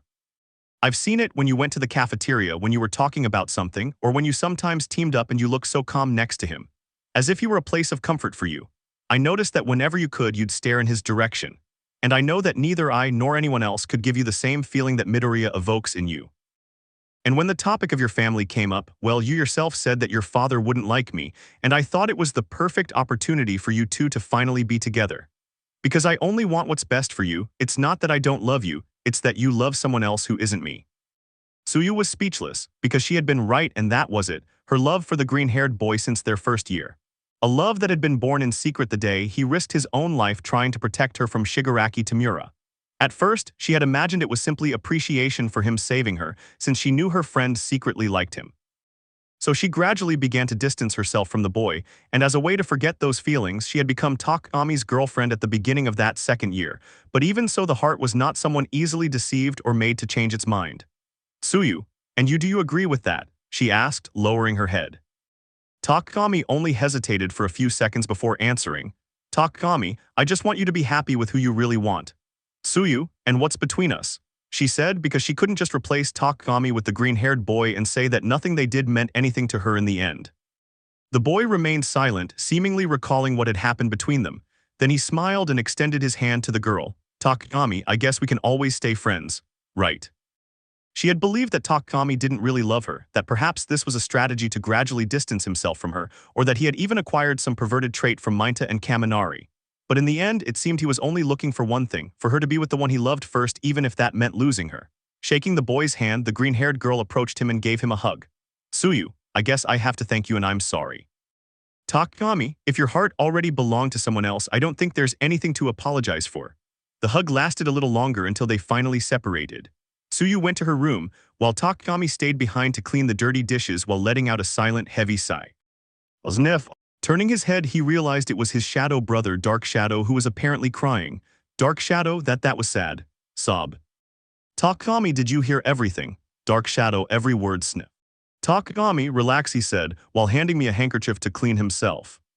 Dark Shadow, thanks, and here I was worried you'd like NTR. Takayami, how, dark shadow. It doesn't matter, he said, interrupting the boy before he could finish the sentence. How are you feeling? Takayami, I must confess it's difficult, but I didn't want Suyu to have to live with me just to hide her true feelings. Because if she did, neither of us would be happy in the end. Dark shadow, you're a good person, brother. Takayami, yes, sighs, I won't lie and say it doesn't hurt, but if she and Midoriya are happy in the end, I'll be okay, he said with a slight smile. After finishing washing the dishes, the young crow went upstairs and, like the rest of the class, settled down to sleep. Wednesday. A blue-haired girl was in class, but her behavior was strange. She seemed listless, as if she lacked life. She didn't have that innocent, charismatic look. She was more withdrawn, and it was rare to see her smile. Midnight, Miss Hadu, are you all right? Nejire, she didn't answer. She didn't even look at her teacher. Midnight, Miss Hadu. It was only when her blonde friend touched her shoulder that she reacted. Nejire, yis, Midnight, are you all right? You seem more distracted. Nejire, yis, I'm fine, sorry. The woman didn't believe the girl's story because her change in behavior was obvious. Later. After the class ended, everyone was standing up and leaving the classroom. When Nejire was about to join the rest of her class, she was stopped. Midnight, Nejire, can you stay here for a few minutes? The girl was going to politely refuse, but the words that came out of her sensei's mouth next stopped her in her tracks. Midnight, has something happened? Nejire, and why do you ask? Midnight, well, you have a bruise on the side of your face that you've been trying to hide with your hair. I've noticed you're more distracted and you look tired. Nejire, it was just an accident. Midnight, well, considering your knuckles aren't red, you have bumps on your head and you're tired, I'd say you weren't at 100%. The girl was nervous. Was her state that obvious? Nejire, I don't mean to be rude, but I'd rather not talk about this. Midnight couldn't leave the girl like that. This time it was a fight. He didn't hear any alarms or anything at UA, so it was obvious it happened outside of school. But if she was in that state and couldn't even throw a punch, he didn't want to imagine what it would be like next time. Midnight, wait here. Nejire, is something wrong? Midnight, no, you're not in trouble, I'll just bring someone. The woman knew that the girl could be extremely cheerful, but also that she could keep her worries deep in her heart in order to keep the rest of her class smiling. Unfortunately, Hunt Dog had decided to take his vacation, so the best psychologist UA could afford wasn't available, but luckily for him. She knew the person who was most intrusive regarding the emotional state of people and who could help her. In Class A. The green-haired boy was punching a large cement structure during Cemento's physical education class, and the boy's performance, it was strange. Everyone had seen him switch from punches to kicks a long time ago, and now no one understood why he was hitting the cement tower with his hands. Some just ignored it or wanted to witness how, in a moment of carelessness, his fist would get crushed. Aizawa, what do you think? The man said, arriving next to his fellow tutor. Cements, your students are exceptional with their gifts. Aizawa wasn't stupid because even with a serious and expressionless look like Cemento's, he could detect that it wasn't the only thing he had to say. Cemento's, however, I've noticed that some of your guys harbor resentment towards others. Aizawa, who? Cemento's, those two for example, he said, pointing to a certain redhead and a pink-skinned woman. Every time they're about to be hit by the cement, the other one saw it before, but they do nothing to help each other. Aizawa, that's strange. I understood that the two of them were dating. What? Cemento's, they're not the only ones. Looking elsewhere, where a blonde boy was fighting that kid, every chance he gets he makes a stupid face at that girl and she. Everyone turned their gaze to the source of the scream, seeing the blonde man writhing on the ground while clutching his arm. Kyoka, I told you not to bother Kaminari. Aizawa, he does that size good, thanks for telling me. Knock knock. The doorbell rang at the gym entrance, only to see the 18 heroine peek out. Midnight, hello Shota Cemento's, sorry to interrupt. Aizawa, is something wrong? Midnight, it's nothing, is Midoriya Izuku here with you? Aizawa, where else would I be? Midnight, I need you to lend it to me for a few minutes. Aizawa, sighs, fine, but don't do anything. The boy doesn't seem to be doing so well. Midnight, really? He said, turning his gaze to the boy who kept hitting the same spot on the concrete over and over again. His attitude was noticeably different. Now he wasn't murmuring or analyzing his other friends as I had usually seen him do. It seemed more like a kind of venting. Midnight, could it be that, oh, the woman thought, believing it was some kind of drama like the ones she loved to watch in her free time about some impossible love or a secret relationship, so can I borrow it? Aizawa, sighs, no more than 30 minutes. Midoriya. The boy kept hitting and hitting the concrete until he felt his knuckles burning and his hands hurting excessively. Aizawa, Midoriya. Finally, the boy stopped abruptly, looking up at his sensei. And then he headed towards him. Midoriya, I'm sorry, Aizawa-sensei. Aizawa, I realize that kid. Midoriya, why? Aizawa, go to Midnight, she needs you for something I have absolutely no interest in asking about. Midoriya, yis. The boy, without saying anything, just walked beside the heroine who hadn't said a word until now. Midnight, you're good at therapy sessions, aren't you, Midoriya? Midoriya, well, I just try to listen to what people have to say and help if I can. Midnight, I'm glad nobody seems to take it into account, but in part, that's what makes a person, anyone, a hero. Midoriya, why the question? Midnight, well, there's someone who seems to need to be heard. I was wondering if you could support her. Midoriya, oh sure, maybe this will help me a little. I could use this time to stay away from the girls from Kendo and... But when he opened the door, the boy wished he hadn't accepted the proposal, because at the table was the blue-haired girl he had been avoiding lately. Midnight, I wish you could help Nejire with what's happening to her. Chapter 40. Wednesday. The boy felt a chill when he heard the favor his sensei was asking him to do, to help Nejire solve her problem. There she was, staring at him as he stared at her. Neither of them seemed to know what to say, or they didn't know whether to say anything at all. Nejire, why did Midnight bring Midoriya-kun? Midoriya's Nejire in trouble. The boy wondered. The boy didn't want to be there and was thinking of using an excuse to tell Midnight, but before he could turn his head, he could only hear the sound of the door closing. Midnight, I'll go get some tea and close the door so they won't be disturbed while I'm gone. I'm going to be like a fairy godmother, she thought excitedly, believing she should leave them alone to spend some time. Midoriya tried turning the knob several times, but every time the result was the same. The woman had locked them in. Nejire saw the boy's attempts to escape and couldn't help but compare him to a poor little lamb, desperately trying to find a way out against a predator. It only confirmed to her that she had made a mistake by letting her sensei try to help her. She didn't want the boy to be near her if it wasn't her wish, but... A sharp pain in the side of her head made her bare her teeth again because of the discomfort it caused her.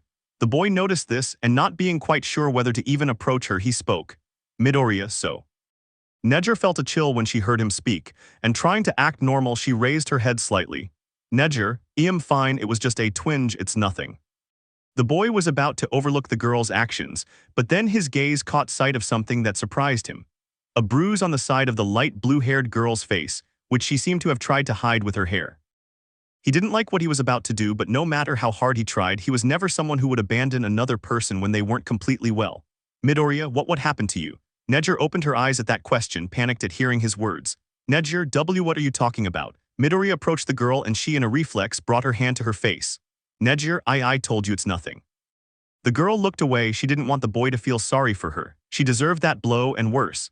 He could simply stay in a corner and let time pass. She wouldn't blame him. She certainly didn't want to be there. The boy looked at the girl's face, which to his surprise seemed pained. The pain was obvious, but it seemed that it wasn't just from the punch to the side of her face. She seemed to be hurting from something else, something that her face wasn't able to completely hide. Extending his hand slightly, the boy was a few centimeters away from the girl, who, noticing him, slowly moved her head to the other side. Nejire, no, don't worry, she said, not wanting the boy to have to touch her, not wanting him to have to worry about her after everything he did to her. I deserve it.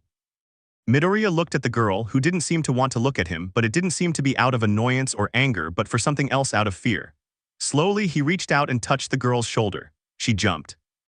The last time she was able to speak to him was the day the truth about what he had done was revealed. And now, perhaps it wasn't the best way, but without the opportunity to order the words that didn't come out of her mouth, but from her chest and what was in her heart, she looked at the boy, and with her eyes which could no longer hold back the tears, the girl finally looked at the boy.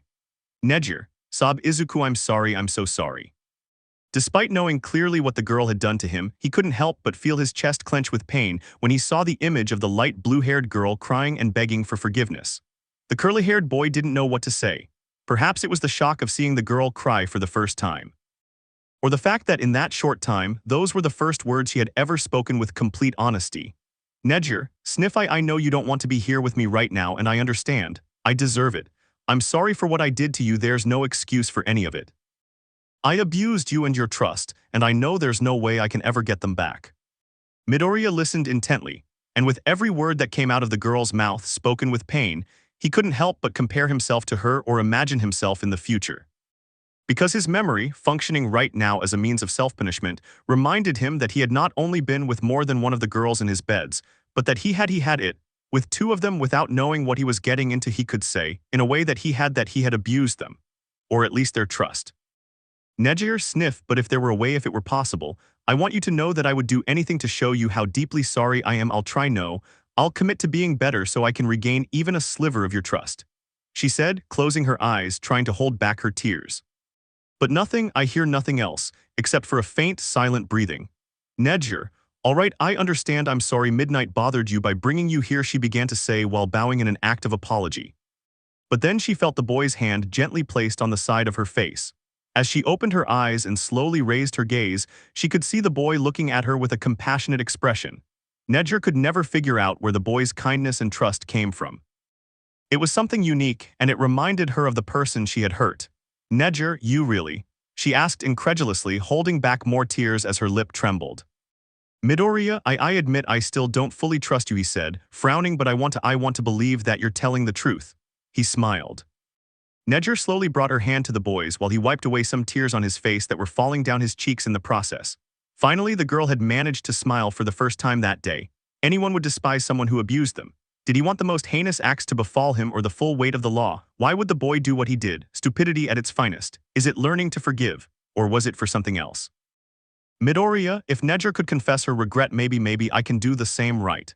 Yes, I should, although they're not the same cases, they're similar, maybe it could work. A few minutes later, the heroine was returning to the classroom where surprisingly the girl was being attended to by the green-haired boy who was cleaning the girl's wound with a small cotton ball and applying a cream. To his naked eye, the girl's attitude had changed. Midnight, it seems my idea worked, you seem to be feeling better, Nejire, yes it seems so. Midnight, well I have some teaching duties to attend to. I'll leave the tea on the table.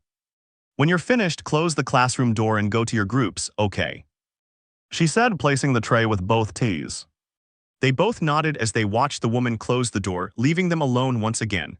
On the other side of the door, the woman was moving with joy, believing that her idea had been a success. Midnight, this is the best thing that's ever happened to me as a teacher. I'm a real love cupid. Meanwhile, the green-haired boy placed a small bear-shaped bandage on the girl's small scar, who took a cup of tea from the table and took a sip. Midoriya, done, the cream should reduce the pain and provide relief in about 2 days. Nejire, thank you again, Midoriya-kun. Midoriya and nothings. Watashi ga kita. The boy's phone rang. When he looked at it, it seemed to tell him the time, so he put his hand in his pocket to take out a strange bottle which the girl saw him remove the lid from and swallow a pill from. Nejire, are you sick? Midoriya, no well yais, but it's just complicated. Nejire looked at the boy. She knew his face when he was hiding something. She had just been able to talk to him again. She didn't want to interrogate him and make him feel harassed. Maybe she should just drop the subject. But that didn't mean I couldn't help him now.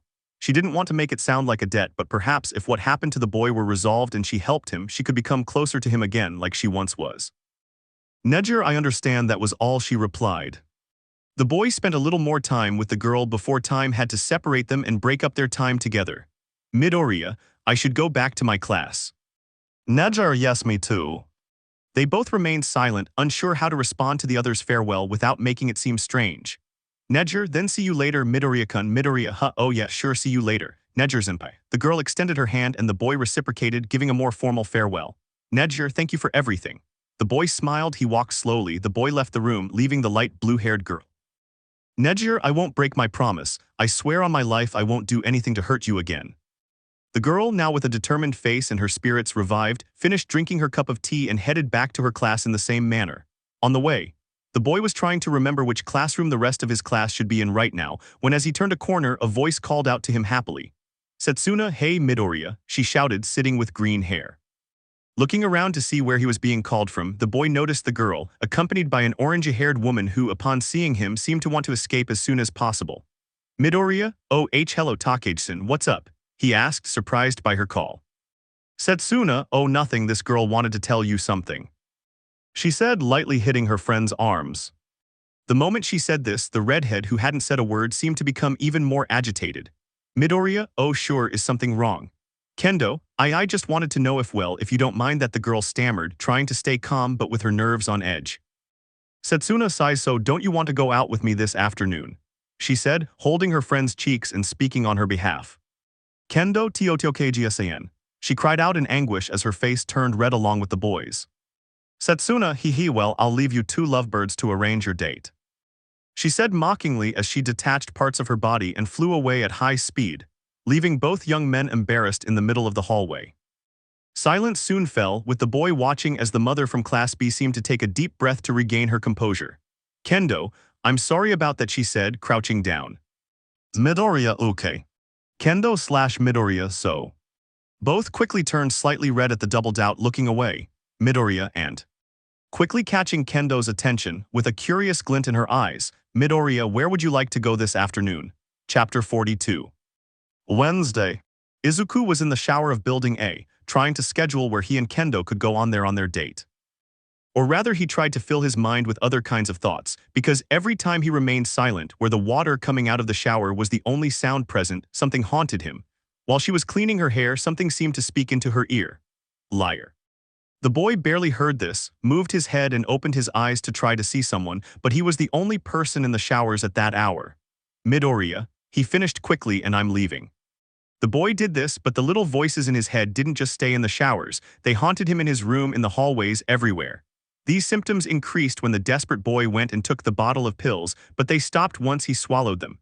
They were a small balm for him.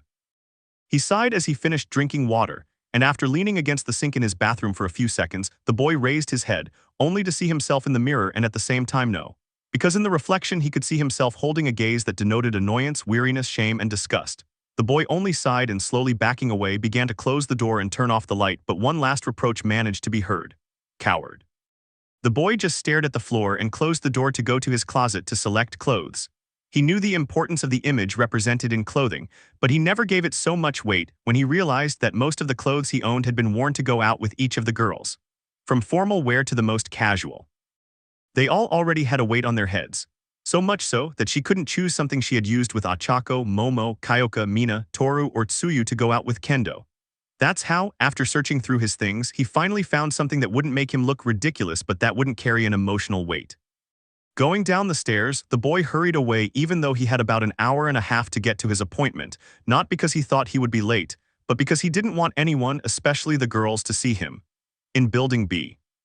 A nun was walking briskly down the building's corridor, seemingly having something important on her hands. Shishida, hey Shiozaki, did something happen? Ibara, sorry, I'm busy. She shouted as she walked away. The boy with the gift of beasts just stared at this in surprise, while footsteps behind him made him turn around, wanting an answer to such unusual behavior. Shishida, what's wrong? Bondo, no idea, mate. They both heard small jumps and attempts to hurry behind them. When turning their heads, they saw a certain short brunette trying to evade them without much success. Komori, excuse me, she asked hurriedly.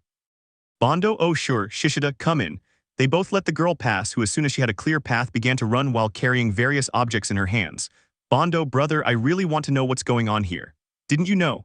Said a voice, approaching the boys, who once again looked curiously at the source of the sound. Shishida, Monoma, can you tell us what's wrong with the girls? Bondo, yes, and why do they look so upset? Monoma, because our dear president feels something that starts with the letter A, he said, smiling. Bondo, anemia. Monoma, no, he said in an annoyed tone at such a stupid answer. It starts with A and ends with R. Shishida, double entendre. Monoma, no, sighs, our dear president is in love. Shishida / Bondo, oh love. Both boys opened their eyes, still remembering how their president had suffered heartbreak just a few weeks prior because of Ajiro. The depressing memory of seeing her lock herself in that room alone that afternoon was still fresh in their minds. Bondo, well, that explains why they're in such a hurry today. Shishida, do you know who she's going out with? Monoma, well, who else? That plain-looking kid, Midoriya from Class A. Both the beastly boy and the glue boy had a distrustful attitude, but upon hearing that it was the freckled boy, both changed their expression to a calmer one. Shishida, well, he is better than Ajiro. Bondo, I've seen him on several occasions, he's a good guy. Finally, the bedroom door opened, everyone looked curiously at the girl's appearance and... Kendo, do you think I look ridiculous? She said, hoping she wouldn't look so strange. On several occasions, the members of Class B had said that Kendo was the son of their class, who illuminated them with either his beauty or his intellect and leadership. But they never imagined that it could look like a real son.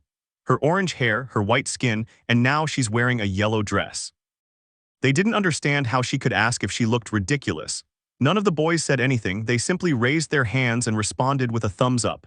Komori, you look beautiful, Kendo-san, the girl shouted excitedly. Kendo, do you really believe that? And the girls nodded. Kendo sighs, okay, I'm ready, she replied with a smile and a blush slightly adorning her cheeks. Soon everyone just watched as if the president were saying goodbye to them at the building's door, while everyone waved goodbye with a smile.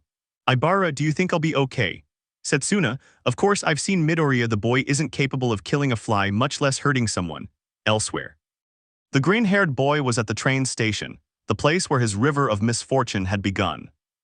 Or well, I wouldn't say it as a misfortune, no, just it was the place where things started to go from bad to worse. How many of the girls had been with him at that train station?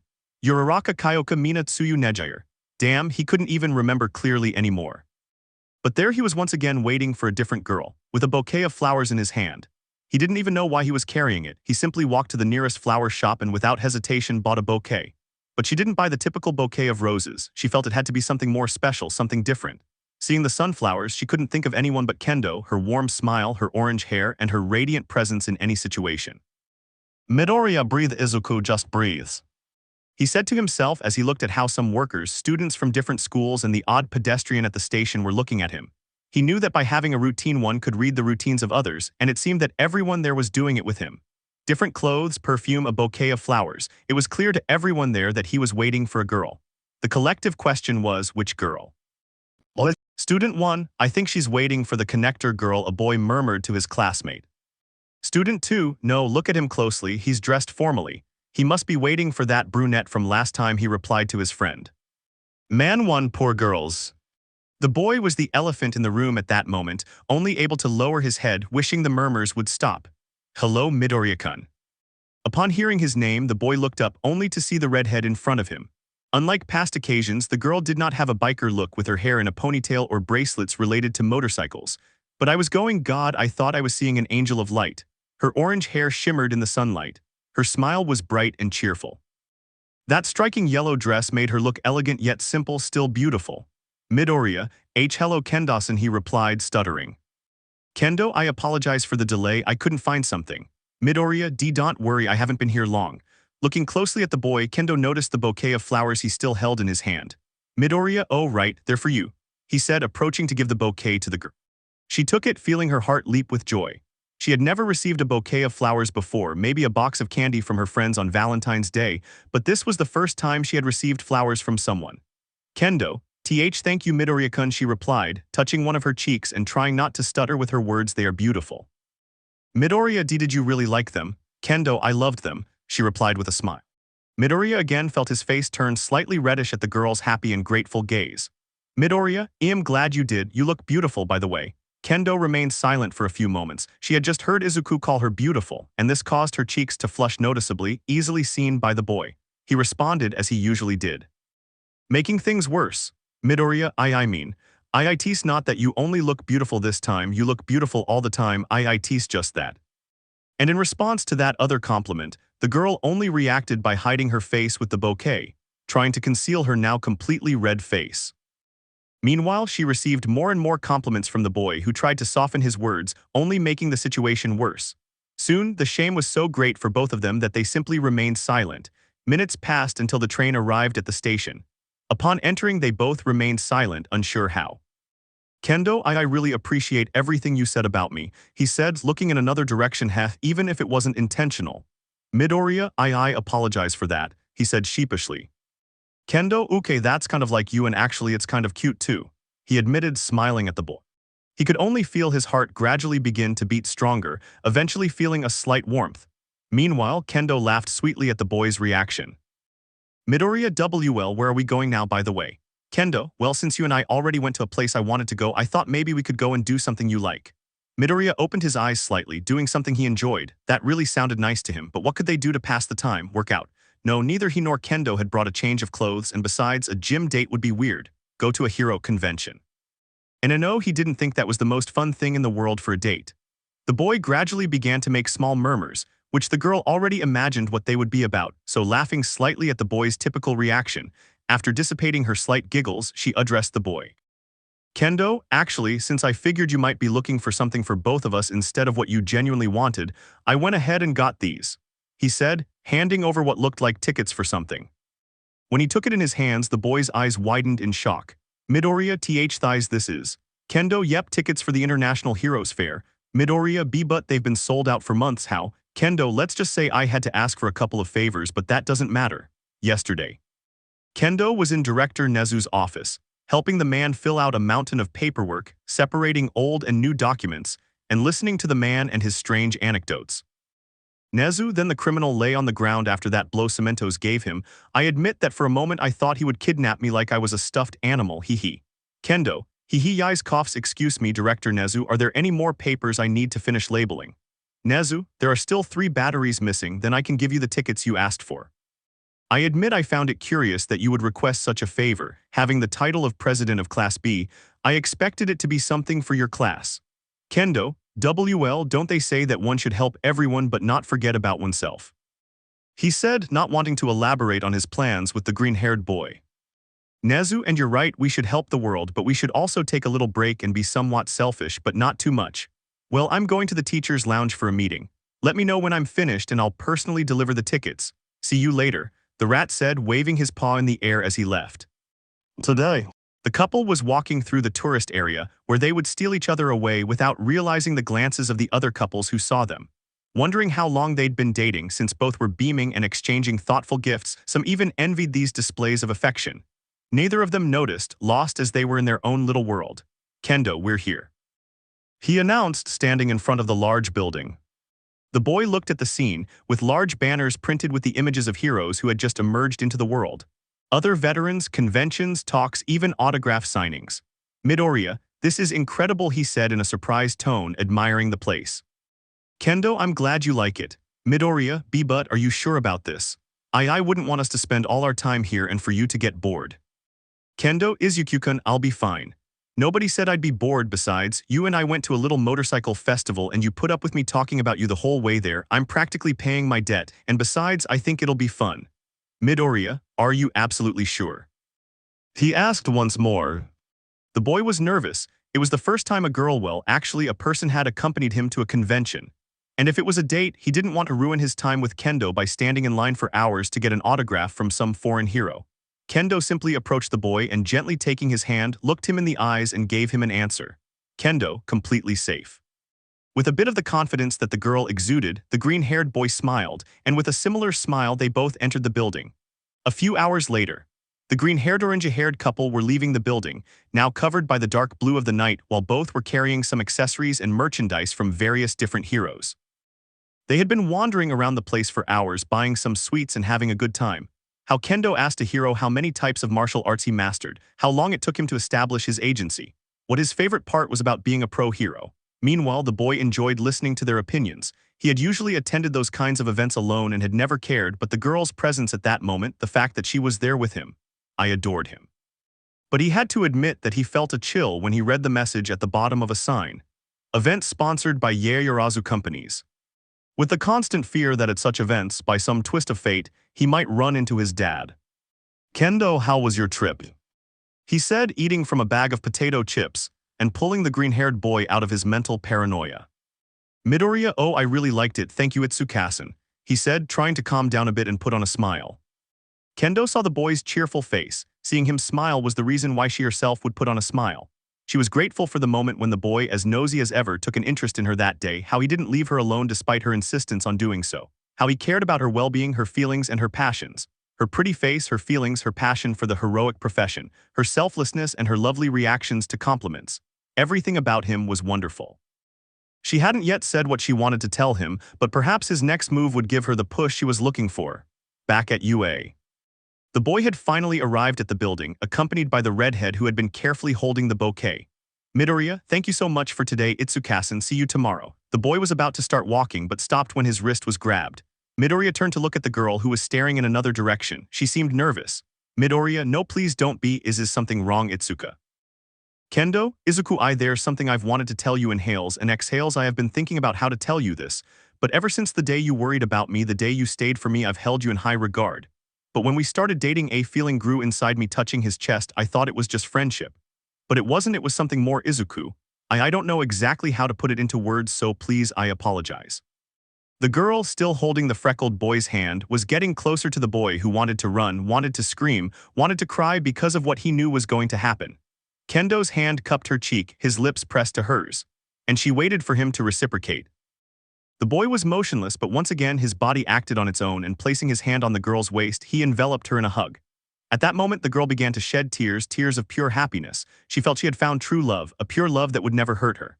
They exchanged a few more kisses, which were small, but the girl tried to show her love in each one of them. As they separated, the girl took a breath and, looking into the boy's eyes, she spoke.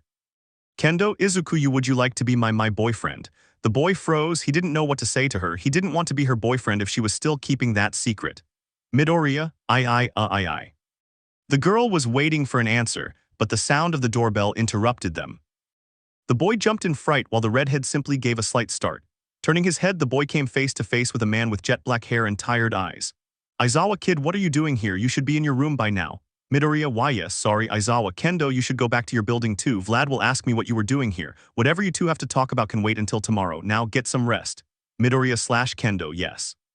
The sensei leaned against the door, not wanting either of the students to be gone any longer. But the girl managed to say something before she headed back to her building. "Kendo, please think about it. I'll come back tomorrow to hear your decision. See you tomorrow."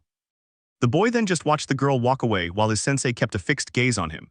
"Aizawa, come on, troublemaker, you need to rest now." Being escorted, the boy entered his room to sleep, or so the hero thought, but now more than ever the boy had to find an answer to his situation now before he could say yes to the girl. Going once more to his nightstand, he took a pill and headed to his whiteboard. "Midoriya, I must solve this problem now," he shouted to himself, needing to find an answer that very night. Chapter 43. Thursday. The green-haired boy was in his room analyzing his whiteboard over and over again, but unlike previous occasions, this time he was writing and erasing its contents with great fury, trying to come up with a plan to end all of that once and for all. "Midoriya, I could gather them all and know that would make them hate each other text messages. No, that's pathetic like you idiot," he whispered to himself, repeatedly hitting himself in despair. And it was no wonder. He'd spent the entire night like that, trying to find a way to fix all the problems in his mess. The energy drinks he'd consumed to avoid wasting time were clear evidence of this. But every time he was close to finding something, a sea of chaotic theories made him reconsider his plan, forcing him to start all over again, not to mention the little voices that only fueled his fears. Whispering like vipers in her ear, the belief that if she'd had a good day yesterday it meant that later would be worse. In Momo's room. In the Class A president's room, the raven-haired girl was creating her 30th outfit of the day. She didn't feel the clothes in her closet were suitable, they weren't good enough for what she had planned. Because she needed special clothes for a special day. But why would it be special? Well, because that day she would make what she was sure would be the best decision of her life, confess her eternal love to the green-haired boy, and propose that they be a couple. In Achako's room. On the other hand, the young brunette who loved Machi was trying out different styles with the few outfits she had in her room, because she wanted to look good for what she had planned to do. And that was it, going to the green-haired boy's room, knocking on his door without losing her head and determined. Going and asking the curly-haired boy who always had a special place in her heart if he would accept being her boyfriend. In Mina's room. The pink-skinned girl was carefully examining her makeup bag, trying to decide whether to use lipstick or just lip balm, whether to wear makeup or not, or whether to fix her eyelashes or not since she wanted to look pretty. After much deliberation, she had decided whether or not to confess her feelings to the green-haired boy who had stolen her heart. And the answer to each question had been a resounding yes. The girl felt her face redden with embarrassment, imagining what she was going to do in the next few minutes. In Kyoka's room. The girl was arranging her hair over and over again, analyzing the most feminine clothes she owned in her closet, because what she wanted to ask the green-haired boy that afternoon was of utmost importance. She was going to go to that silly, adorable green-haired boy's room, knock on his door, and tell him how much she loved him and ask if he would do her the honor of letting her be his girlfriend and him be her boyfriend. In Toru's room.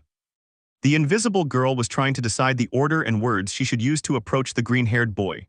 "Toru, Izuku-kun, I've been thinking about this for a while and I was wondering if I was hoping that you sigh of frustration. Why is this so difficult?"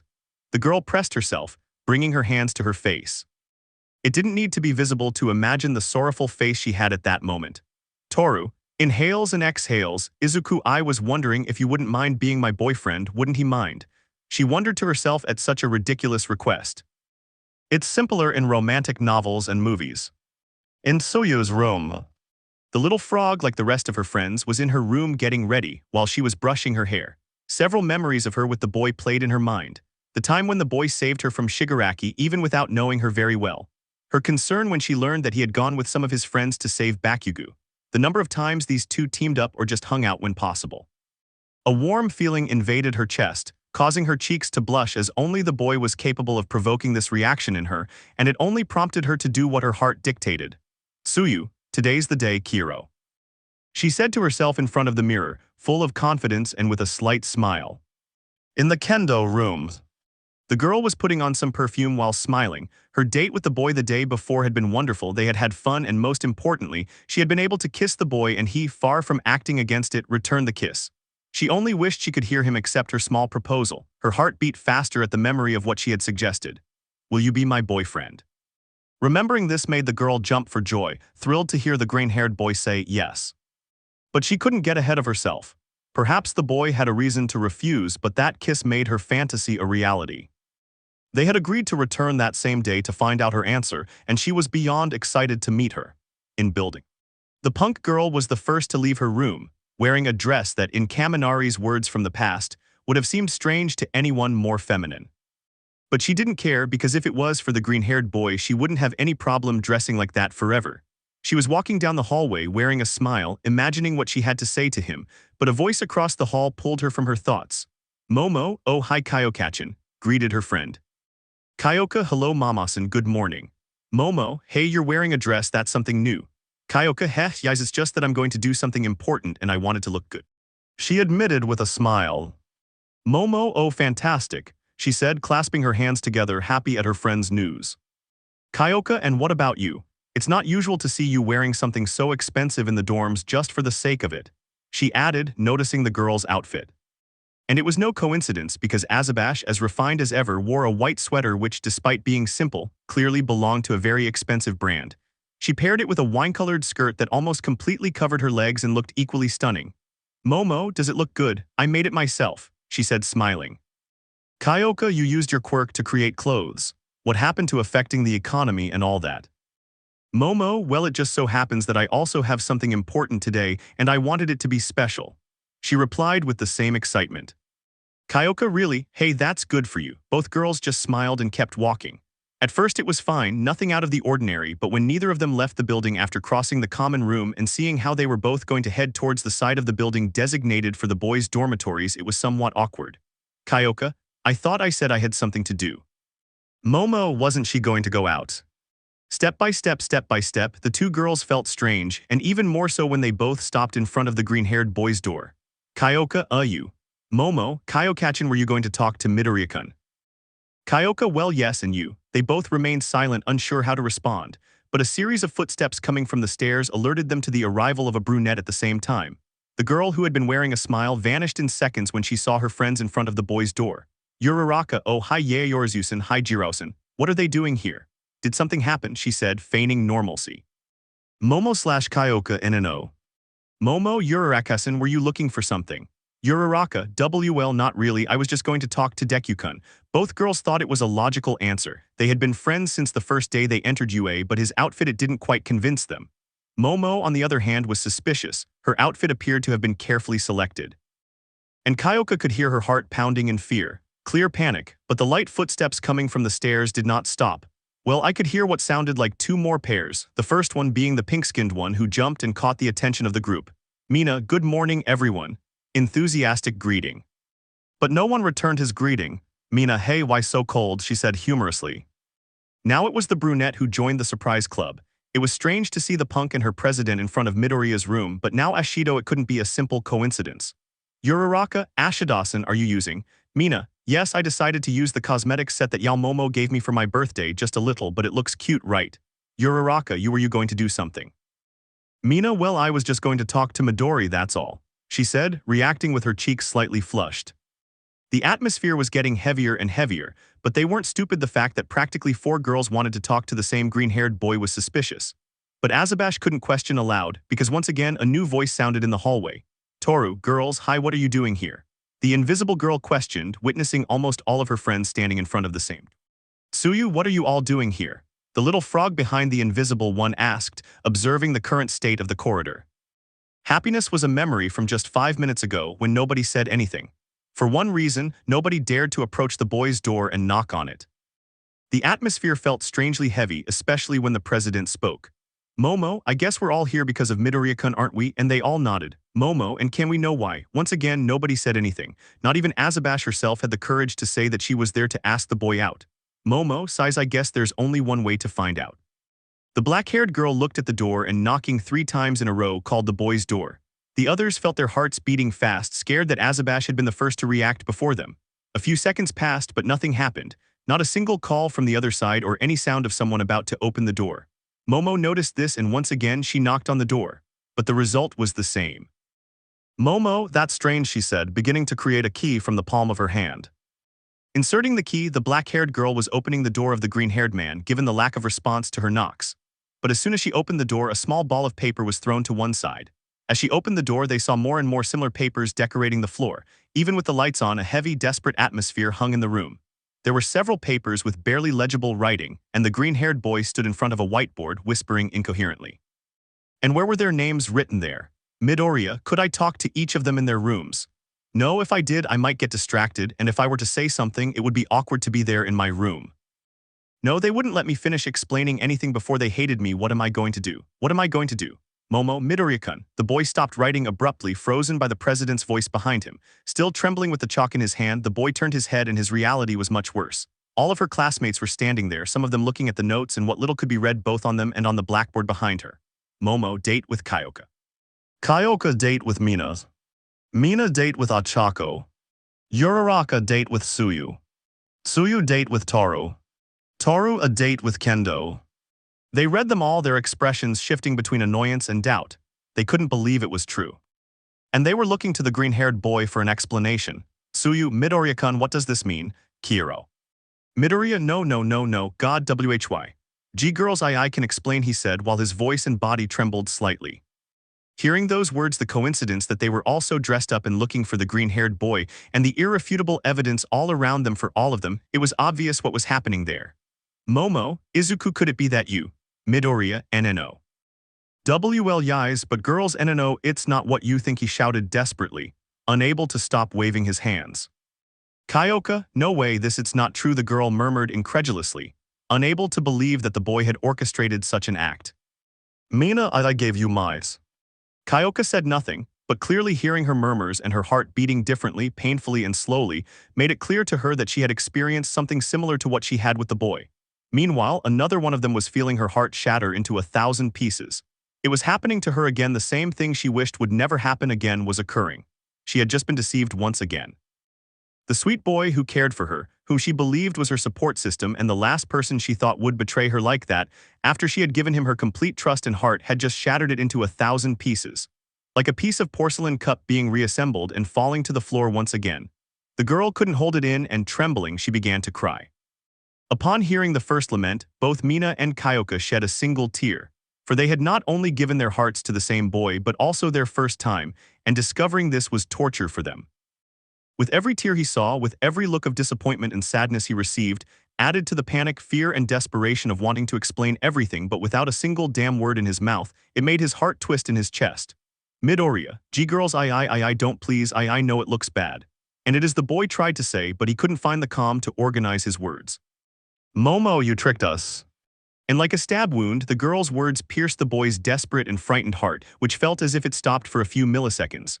Uraraka, why? The brunette asked, still not believing what she had just discovered about her friend. And again. Kyoka/Mina, did you use us? They both said, their voices breaking. And with each thrust. Toru, tell me, did this amuse you? He managed to say, while with a slight change in the light, the boy was able to observe the girl's face, tears streaming down her face, and he could see the clear pain in her eyes. The boy felt like he wanted to cry as he slowly backed away to his nightstand. Tsuyu, do you have something to say? The little frog asked, with tears welling in her eyes at the thought that perhaps it was all just part of a sinister game for the boy. Desperate, the green-haired boy turned around. They thought it was because of guilt and he was trying not to look at them, but he was just desperately looking for his bottle of pills. The boy didn't even know how many pills had fallen into his hand when he opened the bottle, simply swallowing them and then seeing the girls, who were looking at him with a mixture of annoyance, disappointment, and sadness, and above all with a broken heart. It wasn't long before the green-haired boy placed his hand on his chest after feeling his heart twist more and more intensely, until finally he felt nothing more. His vision gradually blurred, he had stopped perceiving sound, only hearing a buzzing noise, and he felt everything slowing down. With the few seconds he was still conscious, he turned his gaze to the group of girls, and with a broken voice and tears in his eyes from the overwhelming pressure, he could only say one thing. Midoriya, I'm so sorry. His legs stopped responding to him, and little by little he watched as he went from looking at the girls to staring at the ground. Midoriya, is this how it's all going to end for me? Is this what it feels like, to die? Will I go out in the worst possible way, not fighting all for one or Shigaraki but having broken the girls' hearts? Izuku Midoriya, the boy said to himself in the few milliseconds as he fell to the ground, remembering everything he had experienced up to that moment. Reviewing his last few weeks, the happy moments he spent with each of them, how they smiled thanks to him and because of him, how they shared their families with him, and how they had welcomed him with open arms. A sharp, abrupt, and surprising jolt startled the girls who were not expecting such a reaction. Some believed it must have been an act of pure karma for the boy after that deception. They were ready to leave, but a faint sound behind them made them turn around, only to see the boy begin to have small spasms on the floor which dissipated all their spontaneous hatred. The first to react was Momo, who was practically standing in front of the boy. When she managed to turn him around, the raven-haired girl and the rest of the women were shocked to see that the boy's eyes were now rolled back, completely white, as if he were trying to catch his breath. His hands and legs were trembling violently until finally nothing. Just as he had begun to react, he spontaneously stopped. The scene was terrifying for everyone present. Approaching the green-haired boy, the punk simply rested her connectors on his chest, wanting to know his heart and respiratory rate. But the girl, who had previously looked surprised, began to cry as she looked at him again and desperately placed her hands on his chest, pressing repeatedly. Kyoka, no, come on, react. The others quickly understood what was happening. They could only stand there, unable to believe what was unfolding before their eyes. The boy had deceived them, it was painful, and they felt there was no explanation. Why would he have done it? Him, of all people. But it didn't mean they wished him dead, much less in such a violent way as they had just witnessed. Perhaps it was selfish or insensitive, but they still wanted to hear an explanation from him. Momo, bring recovery girl here, she shouted desperately to the rest of her friends. They reacted quickly, and Tsuyu and Uraraka left at the president's command. Mina just hugged her invisible friend, who was in a worse state. If having suffered the same fate as that blonde boy was torture, seeing the boy suffer a seizure was something he never expected to see. If there was something the boy had to explain, they all wanted to hear it, even though there could only be one word on their minds at that moment. Izuku, please don't die. Chapter 44. Day, opening his eyes, the green-haired boy tried to get used to the light, as all he saw around him was white. His mouth felt dry, and the only thing he could perceive with his ears was a buzzing sound which was gradually decreasing. It didn't take long for me to get used to it, had he died. When he finally got up, he realized he was only in the infirmary. This was both a relief and a disappointment. Midoriya sighed. To worry many peoples. A voice said, tired and somewhat annoyed. When he opened his eyes, the boy saw the same nurse who had cared for him countless times coming in through the front door. Midoriya, how long? Recovery girl, 3 weeks. The answer surprised the boy. He had been there several times, but never for as long as this time. Recovery girl, you had to heal the traditional way. Your body was so exhausted that if I'd used my quirk on you, you would have died for good. I told you not to overuse the pills, but you did. The woman said, her voice gradually rising as she waved her cane in the air, before calming down again. Midoriya said nothing. He simply lay back down on the examination table and looked away. Midoriya, maybe that would have been better. The woman heard this clearly. She had heard Aizawa's comments and sarcastic remarks about wishing he were dead several times. But she had never heard a child wish for death with such honesty. Recovery girl, boy, why do you say that? Midoriya, remember my friend's dream. The woman remembered it clearly. It's not every day someone comes to visit her to tell her that several girls like him, and out of desperation asks for stronger medication. Midoriya, well, they all found out what was happening, and Seiya broke their hearts. He said with a melancholic voice, clearly remembering those faces that screamed pain and a betrayed heart. Knock knock. The woman approached the door to see who it was, only turning her head back to the room. Recovery girl, kid, I know this isn't the best time for you, but there's someone who wants to see you, the woman said. Midoriya, not now please, the boy pleaded, not wanting to know about the girls, not yet. Don't you even want to see your old mother?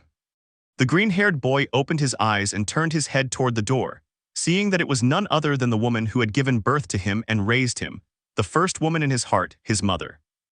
With a small smile, she tried to bring a little happiness to her beloved son, but if he was there, it meant one thing, that she was worried about him once again. Looking at his mother, the boy frowned and squinted with some effort, trying not to cry because he had broken one of his promises once again, and the most important one for him. Don't worry your mother anymore. The little doctor left the room, closing the door behind her and leaving both green-haired people alone. The green-haired woman approached the stretcher, and taking a small handkerchief from her pocket, wiped the tears that were running down her son's face. Inko, it'll be all right, Izuku-kun, she said sadly, watching her son cry. Midoriya, I'm sorry, Mom sniffed, nothing will be. She knew her son well, but that was the first time she had ever heard him say something like that. Even in the worst situations, with all the odds against him, his son always looked on the bright side. But now seeing him like this, what happened to his little boy? Midoriya, Mom, forgive me for worrying you once again, he said through tears. Inko Izuku, what happened? The boy shook his head, staring at the ceiling. He wasn't about to lie to his mother, there had already been too many lies, so, sighing slowly, he spoke almost in a whisper. Midoriya, Mom, sniff, I committed the worst act I ever imagined doing. The woman said nothing, just listening to what her son had to say. Midoriya, I did things I'm not proud of, but even so, I didn't refuse to participate in any of them. Inko Izuku, she said, caressing her son's face. Midoriya, Mom, I went on dates with my friends with each of them and they. The woman was speechless. It had definitely been a surprise to her. Usually she would be happy about news like her little one going on a date, but hearing that he went out with more than one girl, she wasn't entirely sure how to react, much less knowing that they all found out. Midoriya, they must hate me. The boy only felt a hand asking him to turn around, and when he did, he could see his mother's compassionate face. Inko, honey, why did you do something like that? Midoriya, they asked me to be a fake boyfriend while they waited to sort things out with their boyfriends, but everything started going wrong when they broke up with them and then introduced me to their families.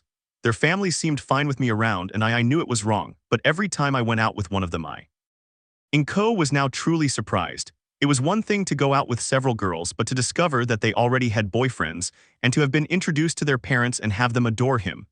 I didn't know exactly what to do. Midoriya, Mom, I was aware of what I was doing, but even so, I kept repeating the same thing. Inko, honey, did you do it with bad intentions? Midoriya, no, I would never do anything to take advantage of them, I just wanted to help them. The woman now understood and was even comforted to some extent. It wasn't a hidden desire, a dark side she didn't know about her son, but rather his noble heart that got him into this mess. There were times when she blamed herself for giving the boy such a big heart because every time he tried to help someone, they always ended up hurt in one way or another, but this time she thought she saw him in his worst scenario. Midoriya, but the boy said, his gaze lost in thought.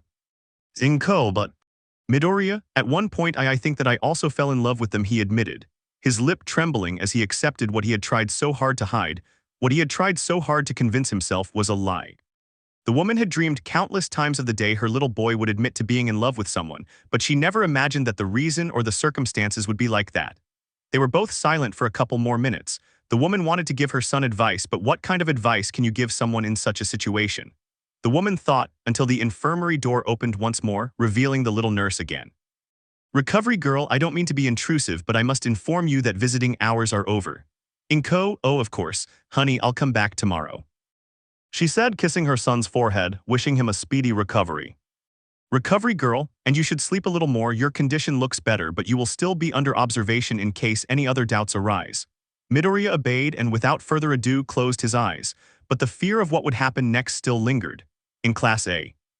Classes had continued as usual, but not without leaving everyone worried about the news from a few days ago, where their green-haired friend had been taken to the emergency room by the girls for an apparent heart attack. The event was a surprise to everyone, although there were some who murmured about certain doubts. From their first year, the boys had been warned about secretly staying on the opposite side. So for some, it was curious why his friends were on his side and how they found out about their friend's condition, something none of them knew until later. But they didn't touch on the subject because it was extremely delicate and they didn't want to imagine what would have happened if the girls hadn't been there. And the girls, on the other hand, they weren't acting normally, not a single one of them. They were easily distracted, displayed a colder attitude, and seemed downcast and even listless. Almost to the point of not eating at lunchtime. None of them had struck up a conversation with any of their friends because something had changed that day and they weren't sure how to cope. Later that day, a brunette was walking past the boys' dormitories, heading specifically to her green-haired friend's room. Despite what he did, he couldn't sleep, seeing his friend almost die in his room in front of all of them. She missed seeing the boy in class, even if it was just a small glimpse, seeing him out of the corner of her eye and giving him a little happiness, so right now, his absence from class, it was as if something in her chest had been forcibly ripped out. Perhaps she would only be in his room for a while, just long enough to feel something from him, and then she would leave. Armed with her pillow and pajamas, the girl opened the door, but what she found inside was a surprise. Uraraka girls. And yes, all her friends were in the boys' room again. And just like her, they were wearing pajamas and carrying a pillow. As they saw the light from the hallway invade part of the room, they were startled, only able to see their brunette friend. Once again, silence reigned, but now in a different way. For the Uraraka, I think it's best if I go, she said, starting to close the door. Momo, you going to be here for a while? Uraraka stopped and just looked away while using her pillow to cover part of her face. Looking at her friends, she realized that she wasn't the only one who had thought that. Kyoka, to be honest, I think we all feel the same way here. After hesitating for a few seconds, the girl re-entered the room, and this time locked the door, approached and lay down in a corner of the absent green-haired boy's bed. Not a word, only the faint chirping of crickets was what each and every one of them heard as they settled in the same bed as the boy. The scent of it still lingered throughout her room, offering a small comfort to each of those present who only remembered the good times before that fateful day. Hagakure, does anyone have any news about him? How is he? The girl asked, hugging a t-shirt, the same one she remembers the boy wearing the day he slept next to her. Momo, no, recovery girl just told me to leave it in her hands, and she'd take care of it. I haven't heard anything since then, Momo replied, holding the clothes she had made for the boy. They all had a downcast look, staring into nothingness, remembering how happy the boy had made them feel, how special each day was for them, unable to stop remembering that ending over and over again. Toru, the invisible one said aloud. All the girls looked towards their friend who was still holding that shirt tightly to her chest. Toru, I'm worried about Izuku-kun. No one said anything else, but they all shared that same feeling. Without saying a word, the girls took the clothes, some end of the blankets, or even a pillow in their hands, anything that would help them remember the boy, and his warm hand settled down to try to rest a little. Izuku, I miss you, I need you. It was the girls' last thought before trying to sleep, holding back the tears welling up in their eyes. The next day, the green-haired boy woke up in the infirmary once again. The room was now dark, so he simply stayed put as there weren't many options for what he could do. He closed his eyes, trying to fall back asleep. But then the door opened. The boy thought it was recovery girl, so he didn't pay much attention. I heard her moving some of the medical equipment and her breathing. I was just getting back to sleep when I felt a wet cloth run over my forehead. Now puzzled, I opened my eyes and found myself face to face with the last person I expected. Midoriya and Nejire-senpai. The boy's scream startled the light blue-haired girl, causing her to jump back, startled by the boy's sudden fright. Nejire, Midoriya-kun, I'm sorry, I didn't mean to scare you, it wasn't my intention, I just came to change your IV bag, I didn't mean to wake you. I'm so sorry, she said, trying to catch her breath as she bowed apologetically. Midoriya, I'm sorry too, I didn't mean to shout, I was the only one. Nejire, okay, she said, trying to calm her friend, how have you been feeling? Midoriya, I'm fine, I think. That dejected voice, his current state, you didn't have to be a genius or the wisest person in the world to know that the boy was lying once again. Nejire, and have you spoken to the girls? She said, while again wiping his forehead with the cloth she was holding. This question made the boy stare blankly at his senpai. He hoped it was just another hallucination, so fearfully the boy asked, Midoriya, what did you say? Nejire, I know what happened. Midoriya, could it be they? Nejire, no, nobody else knows. Well, everyone knows you had a heart attack, but I haven't heard anyone talking about it.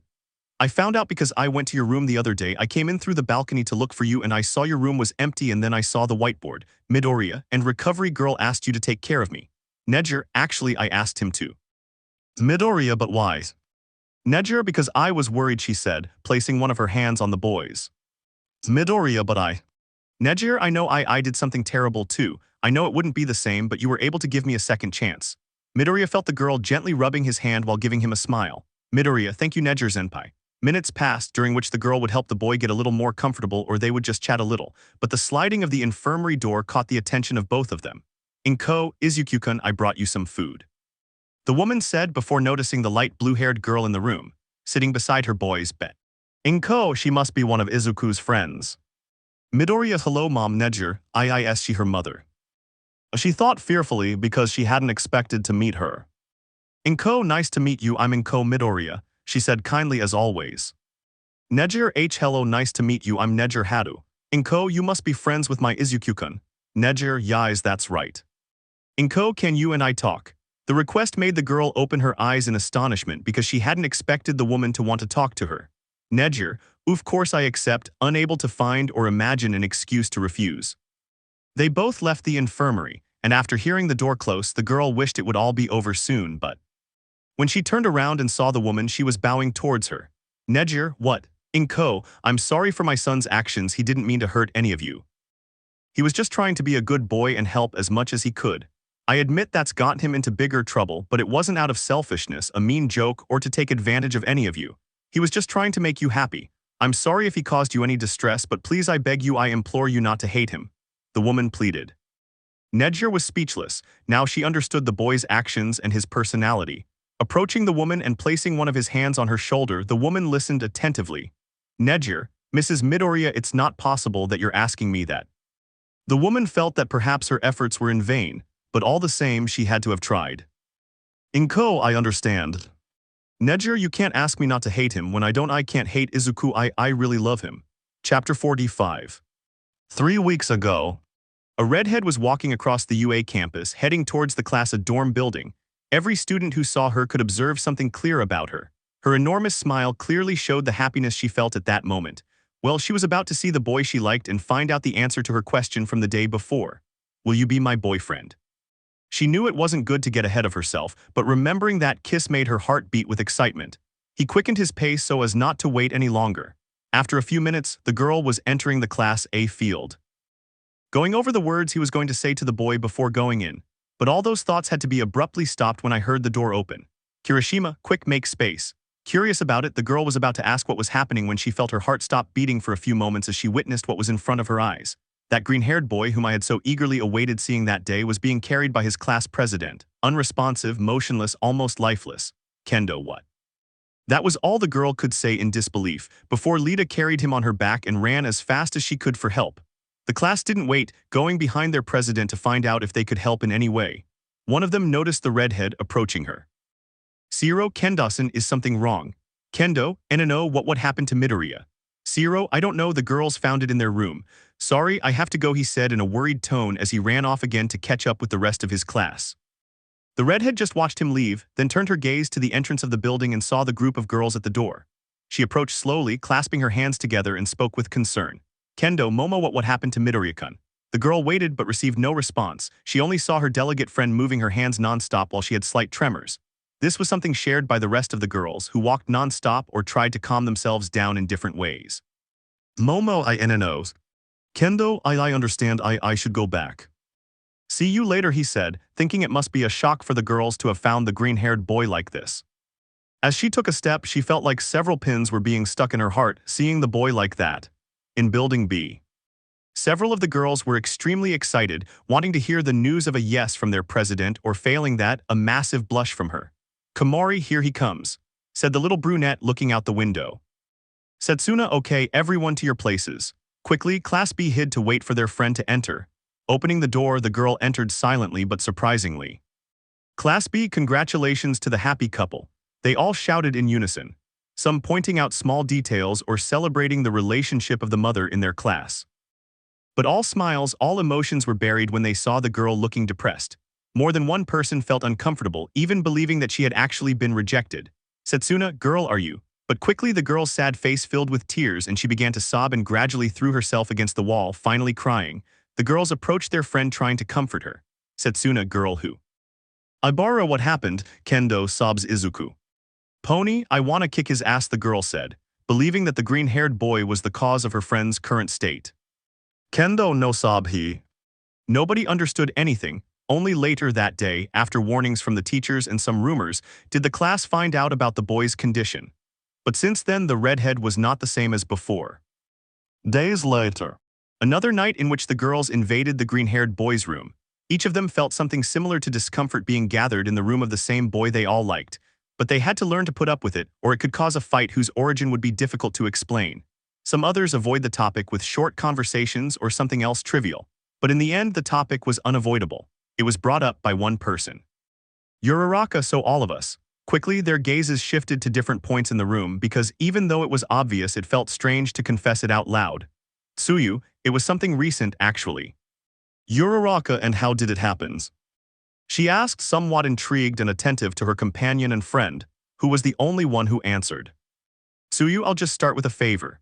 The moment she said this, all of them, absolutely all of them, remembered that favor they had asked the boy for, and curious, they watched the amphibian who was sitting on the edge of the bed holding a pillow belonging to the boy.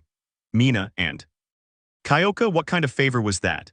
The discomfort and sorrow on the amphibian's face was something no one usually saw, but this was a unique occasion. No words were needed for them to understand. The boy looked tired, and there were times when he had to go out or postpone an outing with one of them. He always arrived on time before curfew.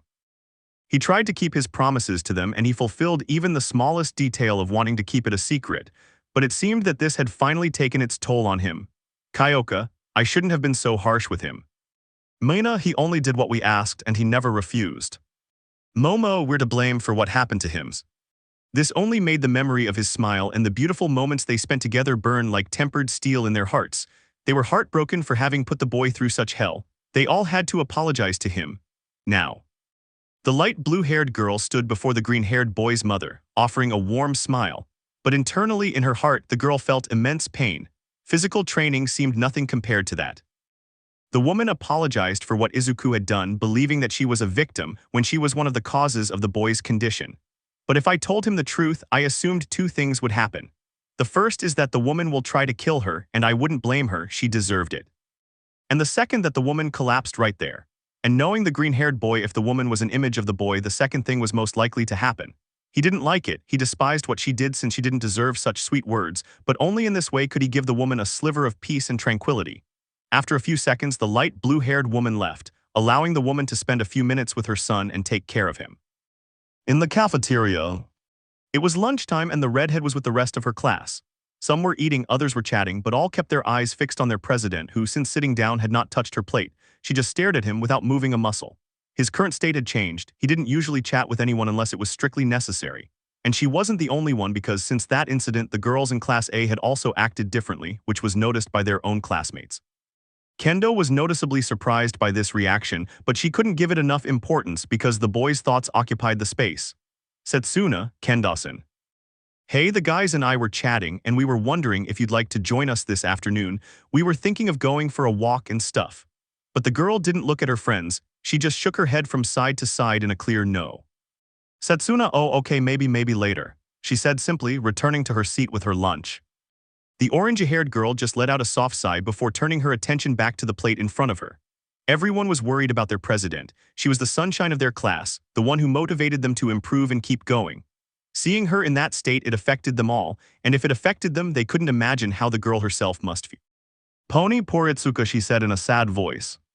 Yui, I wish there was something we could do to help her. Ibara, yes, but what? All her class wanted was for the girl to be happy.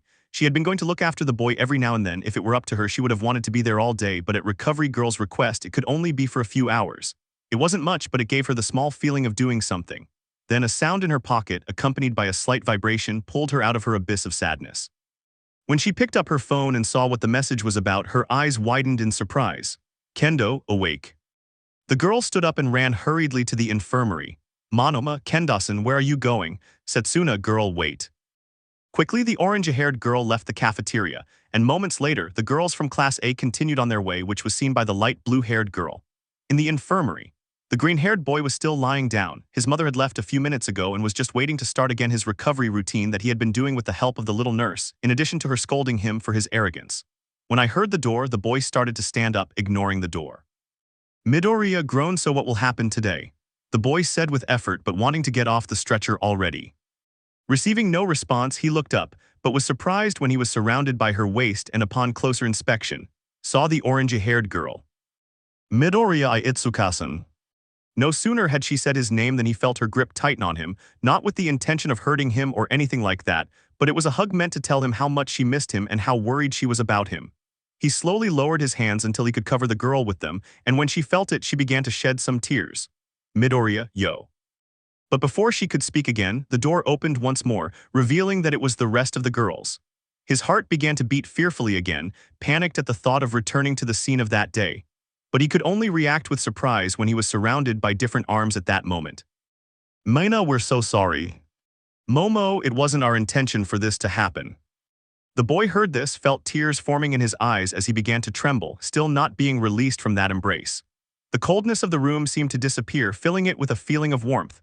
Kendo, I should, he began, pointing to the door to leave. But the boy took her hand, pleading with his eyes for her to stay. Midoriya, Itsukasan, there's something I need to tell you. A few more footsteps approached the door, and upon opening it, the third-year senpai was seen, who, noticing the presence of those present in the room, closed it and put the key in. Kendo, is something wrong? Midoriya, I'm just asking you to let me explain everything, okay? He asked, gently taking the girl's hands, who just kept her gaze on him with curiosity. Everyone brought chairs to the hospital bed where the boy sat. He was trying to remain calm once more and explain himself for once. Chapter 46. In the infirmary. The 8 girls gathered. The 8 girls who had fallen in love with the sweet boy gathered in front of him. Kendo didn't understand anything, but for some reason he didn't know, he felt afraid. He looked at the rest of the girls who were just staring at the freckled boy sitting on the stretcher. He seemed to be taking some time, searching for the right words to express himself, carefully choosing his words. Midoriya inhales and exhales. Kendasan, I have to be honest. Such simple words, yet they made her heart beat fearfully. What does she have to say? Midoriya, I have kept a secret that to this day I'm ashamed to tell you, and even more so to admit it in front of all of you, but it's time for me to be honest. Kendo paid attention. Midoriya, here I go. Inhales. You're not the only girl I've been seeing these past few weeks, the boy said, his voice still trembling as he revealed the truth. The answer hit like a rock, shattering a glass table. The girl hoped it wasn't what she thought, but a touch on his shoulder stopped a mental train of thoughts that were trying to connect. Momo, Itsukasen, just listened to it. Midoriya, I've dated everyone in this room. They asked me weeks ago to pretend to be their boyfriend in front of some of their families. Toru, did they ask you for that? Momo, Kyoka, Tsuyu, and Achako all nodded sadly. Midoriya, with others it was something different. Mina and Toru remembered that, with the exception of their friends, they only enjoyed spending time with the boy, enjoying his company and his adorable way of being, while Nejire was still punishing herself for her actions. Kyoka, you too, Nejire-senpai? The punk asked, looking at the light blue-haired girl. Nejire Tamaki, he was gay, she said, not wanting to fully share what had happened. The girls only looked at their senpai for a few moments, and then returned their gaze to the boy in front of them. Kendo couldn't believe what she was hearing, but she remained calm to listen to the boy's side of the story at the request of the other girls. Midoriya, everything was relatively normal, but little by little they broke up with their partners and… Kendo, did they fall in love with you? Still unsure how to put it into words, I looked at the other girls, who nodded slowly. Then the green-haired boy himself, who was scratching his head. Kendo, sighs, to be honest, I considered that possibility ever since Mina kissed you that time we were at the mall. The aforementioned woman received only a multitude of stares, which caused her to lower her head in embarrassment. Meanwhile, the green-haired boy blushed as he remembered that event. Kendo, besides, everyone was so worried about you ever since they brought you to the infirmary, but I didn't think something like this would happen. Midoriya, I'm really sorry, Itsukasen. Kendo, I really don't know what to say, she replied, sitting in her place. The black-haired president of Class A stood up, only to place her knees on the ground and bow, performing a typical apologetic pose. Momo, I'm so sorry for making you carry my problems, Izuku-kun, for so long and then blaming you without giving you a chance to explain. Midoriya, Mamasan. But then, seeing how the chestnut-haired girl also stood up to imitate the black-haired girl's decision, stopped him from continuing to speak. Uraraka, I'm so sorry, Deku-kun, you didn't have to take Iedasen's place. I am willing to put my feelings aside so that you and Kendasan can be at peace, she said, closing her eyes, not wanting to upset those present with tears, because once again she would have to keep her feelings for the boy to herself. Then the redhead noticed something. Everyone there seemed to love the boy as much as she did. Then the voice of the invisible girl resonated. Toru, I appreciate you making me feel good when you know you were someone important to me, and there will always be a part of you in my heart. Maybe I wasn't your first kiss, but at least I'll have a nice memory to cherish now, the girl said, placing her hands on her chest longingly. And like a sword, the memory of Ajiro stabbed the redhead's heart. There he was once again, stealing the heart of the same girl once again. If she felt like someone had ripped her heart out when she heard the news about the boy, imagining that it was the same feeling in the rest of the women in that member made her feel horrible. Perhaps she wasn't responsible, but she was also part of it. Kendo, wait. They all stopped and looked at the girl who was heading towards the green-haired boy. Kendo, Izuku-kun, did you ever develop feelings for any of them? Midoriya, I am. Kendo, please be honest. Midoriya, yes. He answered, I would be lying if I said that getting to know their families, spending time with them, listening to them, and comforting them if necessary didn't mean something important to me. I would be lying. Kendo, in any case, I can't be with you if it means someone else would have to hide their feelings for you. The girl's eyes widened at that statement. Mina, Kendasan, what are you? Kendo, I know it might sound crazy, but I'm not comfortable knowing that you seven had to give up your own happiness just so I could be happy. I just can't. The place fell silent when the green-haired man's voice was heard amidst murmurs. Midoriya, I can't ignore what I felt either.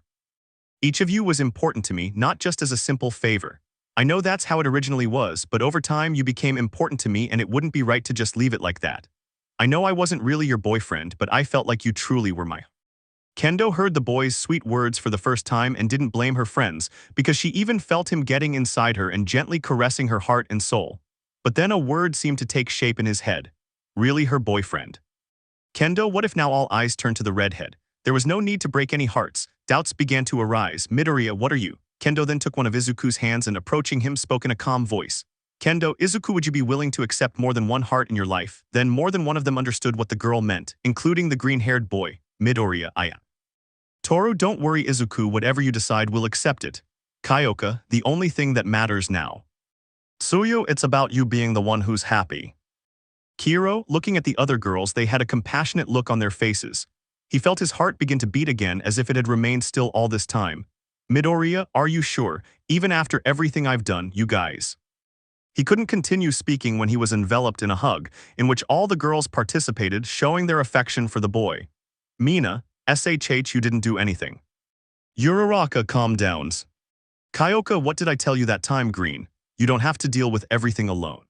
Now the boy felt some tears welling up in his eyes, and without any resistance he let himself be carried away by the embrace he was receiving. Midoriya, if you all agree, then I promise to take care of you and love you more than anything in the world. Kendo watched the scene with a feeling of affection in his chest. Seeing the boy's smile was like being reborn. Mina, hey, what are you doing there? Kendo, huh, Mina, now you're part of this little family. The girl replied, taking the orange-haired girl's arm and pulling him into the group. She looked only at the boy before speaking again. Kendo, we love you, Izuku-kun. Chapter 47. A few days later, the green-haired boy had been discharged from the infirmary and was able to return to his classes, where he was warmly welcomed back by his classmates. Iida, Midoriya-kun, as your class representative and friend, I'm glad you've had a quick recovery. I don't mean to be insensitive, but we need to get you up to speed. I'd be happy to help, the class representative said, waving his hands in the air while placing the other on his chest, pointing to himself, offering to help the boy. Momo, don't worry, Lidessen, I'll help him. The raven-haired girl said, getting up from her seat and going to the boy's side, taking a notebook out of her backpack. Lida, it's not necessary, Yaoyorozu. Momo, I insist, she said with a smile. Lida, okay, in any case, I'll go and do the rest of my chores. See you later, Midoriya. The blue-haired boy walked to his seat, ignoring how a little boy in one of the groups of boys was looking at the green-haired boy. Minta, guys, I've thought about it a bit. Kaminari, didn't it hurt a lot? Haha, he said jokingly. Minta, there's been something strange about Midoriya for days now. Kirishima, describe weird, lowering the magazine from his face. Minta, the girls seem closer to him and he doesn't lose his temper like he used to. Kaminari, I say it was about time. If he kept acting like that, he'd never get a girl. Kirishima, I think you're just exaggerating, dude. Come on, we're talking about Madabro. Minta just stared again at the green-haired boy who was doing Aizawa's exercises with the help of the raven-haired girl. It wasn't long before classes started and everyone took their respective seats, where despite the short or long distance that separated them, none could ignore the boy. Soon, their sensei's voice caught everyone's attention, assigning the tasks for that day. Aizawa, all right, now everyone get into pairs for the activity. And no, you can't do it in groups of 3 or individually, he said, typically with a bored voice and an exhausted look. It didn't take long for the entire class to stand up and look for their partner, except for the girls, who didn't know whether to go with the boy or if one of the others would act first. In an exchange of glances, the girls seemed to be silently arguing, who will go with him? But 5 of them knew who should be the first to spend time with him. The boy looked around. It wasn't the first or the last time he'd been chosen last, but a voice in front of him called out to him. Toru, do you mind if I do this work with you? He asked, taking his notebook and raising it slightly. The boy just smiled at the girl's modesty, who, even unintentionally, couldn't help but be adorable. Midoriya, I'd love to, and in the same way she adored how kind and tender the boy was without knowing it. She was grateful that he was invisible at those moments, or he was likely to say nice things to her, like how cute she looked when her cheeks blushed. Taking the chair next to him, the girl sat down, ready to work alongside him. Under the gaze of the other girls who longed to be in her position, they knew that somehow they had to be empathetic with each other. They could only do so by being patient. After agreeing, the girls organized teams among themselves. Only Tsuyu teamed up with her now ex-boyfriend but still friend Takayami. Takayami, hello Tsuyuchin, Dark Shadow, what's up? The Shadow greeted warmly. Tsuyu, hello Takayami-kun, Dark Shadow Kiro. Takayami, hey, and why didn't you team up with Midoriya, didn't you? He asked, surprised that the girl was with him and not with the green-haired boy. Tsuyu, it's a long story, Kiro. Takayami, okay. The boy was still curious about the reasons, but he knew that the girl wasn't someone who would like to recount her entire life story as if it were nothing. So if she wanted to tell him what had happened, it would only be of her own free will and how much she wanted to share. Meanwhile, he could only remain silent. At another table, the brunette and the pink-skinned girl were trying to do their work, which was difficult because every time they looked away from their notebooks, their eyes went to the boy. Uraraka, don't worry Ashidasan, we all agreed. Mina, I know, but Sais, are you sure about this? Uraraka, what are you talking about? Mina, I understand that we all have feelings for Izuku-kun and agreed to share them, but do you think this? Uraraka, will it get easier? she replied, taking the words right out of her friend's mouth. The alien girl just remained silent, tapping her fingers together in doubt. Uraraka, I admit, I have my doubts too. How am I going to tell my parents about this? They met him and accepted him, heck. My dad even named a coffee shop after us. I still don't know how they'll react to this, but she said, looking where the boy was. As if he knew what was happening around him, the boy looked at where the different girls were watching him, just smiling warmly and shaking his hand slightly in a gesture of affection from a distance, managing to make both girls blush. Momo, as long as we support each other, I'm sure everything will be all right. She finished speaking. Kyoka, I guess you're right. I agree. Now with a smile, I couldn't live without seeing that silly smile in my life. Momo, me neither, but they didn't know that someone was murmuring in the distance. In Class B. Setsuno then. Kamari, you and thems. Kendo, yes. Yui, I didn't expect that. Setsuna, but then how do you plan to handle it? Does one of you have it for a week or for a few days or? Kendo, well, there are still some things we need to clarify. Ryuko, some. Kendo, well, several things to clarify. Setsuna, girl, honestly, as your friend, I want to understand you, but it's hard for me to believe. Having a relationship between two people is complicated enough, but between the 7 of you. Kendo 8 actually, he added, trying to remain calm. Kamari, who's the 8th during the break? In Class 3A. Mirio with Midoriya, the boy said to the air with his usual cheerful and optimistic look. Nejire, what? How did you? She said suddenly, jumping up and taking a short flight. Mirio, it's not that hard. You spent all your time looking for Midoriya at school, and every time you see him you hug him like you haven't seen him in years, he said, before putting a piece of chicken in his mouth. Nejire, was it that obvious? She said, her cheeks starting to turn pink. And the blonde boy, accompanied by his ex-boyfriend, nodded. Nejire, whisper, eat dirt, the girl begged, using her hair to hide her embarrassed face, believing that the school now knew about her crush on the boy. Tamaki, that sounds good to me, she said softly. Nejire looked at her friend, who, noticing the girl's gaze, seemed to panic even more. Tamaki, I mean whenever we had joint training for his class, it seemed like you preferred spending time with him, and besides, he seemed to enjoy your company. I don't see anything wrong with it considering the age difference, and I'd better shut up, he said, covering his face with his hand. Nejire, thanks Tamaki-kun, but actually it's not just me. As they spoke, the blonde boy and the shy boy looked at their friend, wanting to know more about the subject. Nejire, the girls in her class and we made a deal, she admitted, playing with a strand of her hair. Tamaki, what kind of agreement? Nejire, well, she looks around that they Izuku and I. There was no need to admit everything out loud, because the blush that was turning her cheeks told the boys everything. Mirio, wow, I didn't expect Midoriya to have that kind of luck, he said, maintaining that smile. Tamaki, to be honest, I wasn't expecting something like that, especially not from him. Mirio, and do you already have an idea of how to organize yourselves? Nejire, we'll do it this afternoon. I'll go to your dorms and we'll leave you to talk privately. Mirio, well, I'm happy for you. Nejire, thank you Tagatasen. The boy just smiled and getting up from his seat walked away step by step. Tamaki, I'm glad things went well. Say hi to Midoriya for me. The nervous boy replied, still eating in his seat. In the dormitories of Class A.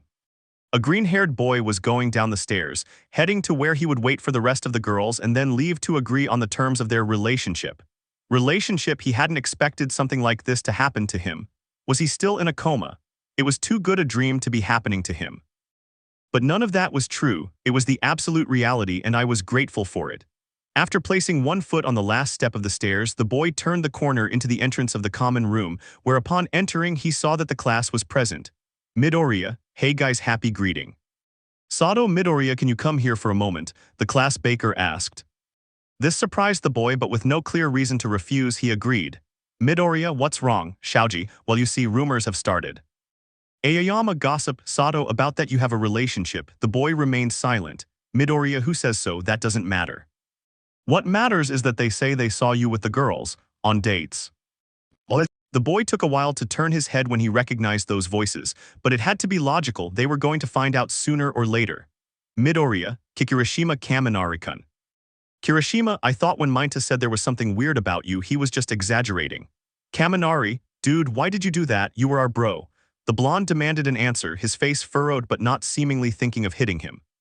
Kirishima, that was really unmanly, the redhead added, crossing his arms. Little by little, the boy felt the pressure on his body begin to overwhelm him again. Looking around, he realized that almost all the boys in the class were surrounding him, perhaps not intending to question him, but rather to find out what was happening, yet it created a feeling of being trapped. Leader Midoriya, as class representative, I can't tolerate fights in the building or conflicts within our group. Is there anything you'd like to say to help us resolve this peacefully? He said, trying to use dialogue instead of fists in this minor internal conflict. Midoriya guys Enough of their crap, a voice shouted as it entered the room. Upon observing who it was, everyone noticed that it was the ash-haired man who was stomping. Midoriya Kakekin. He shouted instinctively, happy that his friend intervened for him. Wait a minute. Bakugo, the idiot doesn't owe you anything, you idiots. If your girlfriend's dumped it's because you're complete morons. Now he was sure that those two were going to kill him for what he did. Iida, Bakugo, lower your voice and show some manners. We're trying to keep this conversation as peaceful as possible, he said, waving his hand in the air. Bakugo, you don't give me orders fourys, especially not someone who doesn't have the decency to pay a little attention to his girlfriend and who was used only as a second option. The blue-haired boy remained silent at the boy's hurtful words, not knowing how to react. Kirishima, Bakubro, you knew this. Kaminari, why didn't you tell us anything? Bakugo, say something to them. Idiots, I covered for this jerk.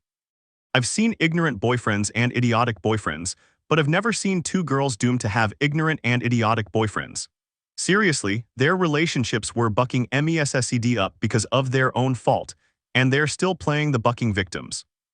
Footsteps sounded in the doorframe. Everyone silently looked at a boy with two-toned hair who just tilted his head at the sight in front of him. Shoto, I heard screams. Is something wrong? Bakugo and you, I don't know what the hell happened to you, but it was surely another stupid thing, you can be sure of that. Shoto, I just got here, what's going on? Bakugo and you. The ash-blonde boy shouted, pointing accusingly at a certain karate kid, you're the worst representation of everything a boyfriend shouldn't be. The boy stormed out of the kitchen just as he had arrived, leaving everyone present stunned by the slap of reality he delivered to the girl's ex-boyfriends. Izuku-kun. It was heard outside the kitchen, snapping the men out of their trance. Shall we leave now? What? And there they witnessed it. It wasn't one or two, but all the girls in Class A were now dressed in pretty clothes and holding happy smiles for the boy before disappearing in the presence of the rest of the class. They had talked about that too. They would try to talk about it in due time, but seeing everyone present, having shouted the boy's name and looking so beautiful for him, they had to do something. Might know this. Momo, we're going out to see the movie we invited you to see with us, said the raven-haired girl, trying to cover up what was really happening. Uraraka, yes, the one we told you about yesterday, remember. Midoriya. I mean right, Lita, go Midoriya, enjoy your outing, the class president replied, staring blankly at his classmate. He walked slowly to the door and left, accompanied by the rest of the girls. He left the rest of his class in the kitchen, watching as none of the three boys seemed to react. Shaoji, Iidasan, are you okay? He said before placing one of his hands on the blue-haired boy's shoulder. Lita, I'm a fouryd idiot. He screamed into the air, clutching his head. How could I make such a huge mistake without realizing it? I'm a disgrace to my family and my ancestors. Kaminari, hey, you're not a disgrace. Remember, it was Midoriya who dated our girlfriends. Kirishima, what if Bakugo is right in one respect? Kaminari, what? Kirishima, do you remember how many times you went out with Jirosen? Kaminari, of course. We went to video games, comic book stores. I took her to an amazing ramen place. Kirishima, to a place she really likes, the boy clarified, acknowledging his friend's preferences. Kaminari, well, there was that time when Kirishima, exactly. Brother, I hate to say it, but we reap what we sow. The room fell completely silent once again, with only a small, annoyed and rather irritated murmur being audible. Minta, it can't be that Midoriya has a harem with the hottest girls before me. The little student cursed as his teeth chattered with envy. At the train station. Everyone present had a look like no other. To say stunned or surprised was an understatement. There he was, the green-haired boy who had been the unwitting center of entertainment for many users who took that means of transport, thanks to his tendency to bring different girls with him every time he was seen. But now they could say they had seen it all. Now he wasn't just with one girl, but with 8 different girls, the same 8 that some had managed to memorize. All of them happy and content by his side, just like him. Student, that guy can fulfill that ad some restaurants have, the ones that say, if you bring your wife, it's 100 yen. If it's your mistress, it's 50 yen. But if you bring both, it's free. Student 2, brother, how can anyone get something like that? Kyoka heard all of this clearly, while the other girls appeared only to chat with the boy. And approaching Izuku, she took his arm and began to play with it, intertwining her fingers with it or using her connectors to hold it around her arm. He looked at the girl, who just smiled sweetly at him before standing on her tiptoes and giving him a quick small kiss on the lips. This prompted the other girls to similarly give her a kiss, surprising the other busybodies around her. Student, brother, I want a girlfriend, one of the young men said from afar, comically shedding tears. In a cafe. Having agreed on the place, the 9 young people were in a small cafe which, although humble, had the best brand of tea they could know, a suggestion from the young Azabash. 2 of the girls were walking back to the table where everyone had gathered, carrying cups of tea with them. Kendo and oh, thank you Yayorzusen, she said, taking a cup in her hands. Momo, you're welcome. They all savored the taste of the tea, letting out a few sighs of relief before returning to the topic. Kendo, as I was saying, and the issue with their families remains unresolved. Any ideas? There weren't any because it was difficult. How could he tell his parents that he was in a polyamorous relationship with 8 girls, including their daughter? Midoriya, he said, drawing the girls' attention, I just know that I want to do it right, to show them that no matter what happens, I'm willing to take full responsibility for what a relationship like this means. And if that means I have to talk to them face to face again, I will. And there he was, the same green-haired boy who had stolen their hearts, showing why he did it. Kendo, okay, so which family will come first? Midoriya, sighs, I think I've already thought of one. Chapter 48. That same day, a woman was in her apartment, cleaning as she usually did in recent days to calm herself down. Even though she had heard her son and said she felt better, there was still some fear inside her. She still stared at the door with that small decorative piece of her son's favorite hero, remembering when he would run excitedly towards it asking to see his favorite video. Outside the building. Momo, so this is where you lived. Midoriya, yes, that's right. Toru, do you think your mother would agree?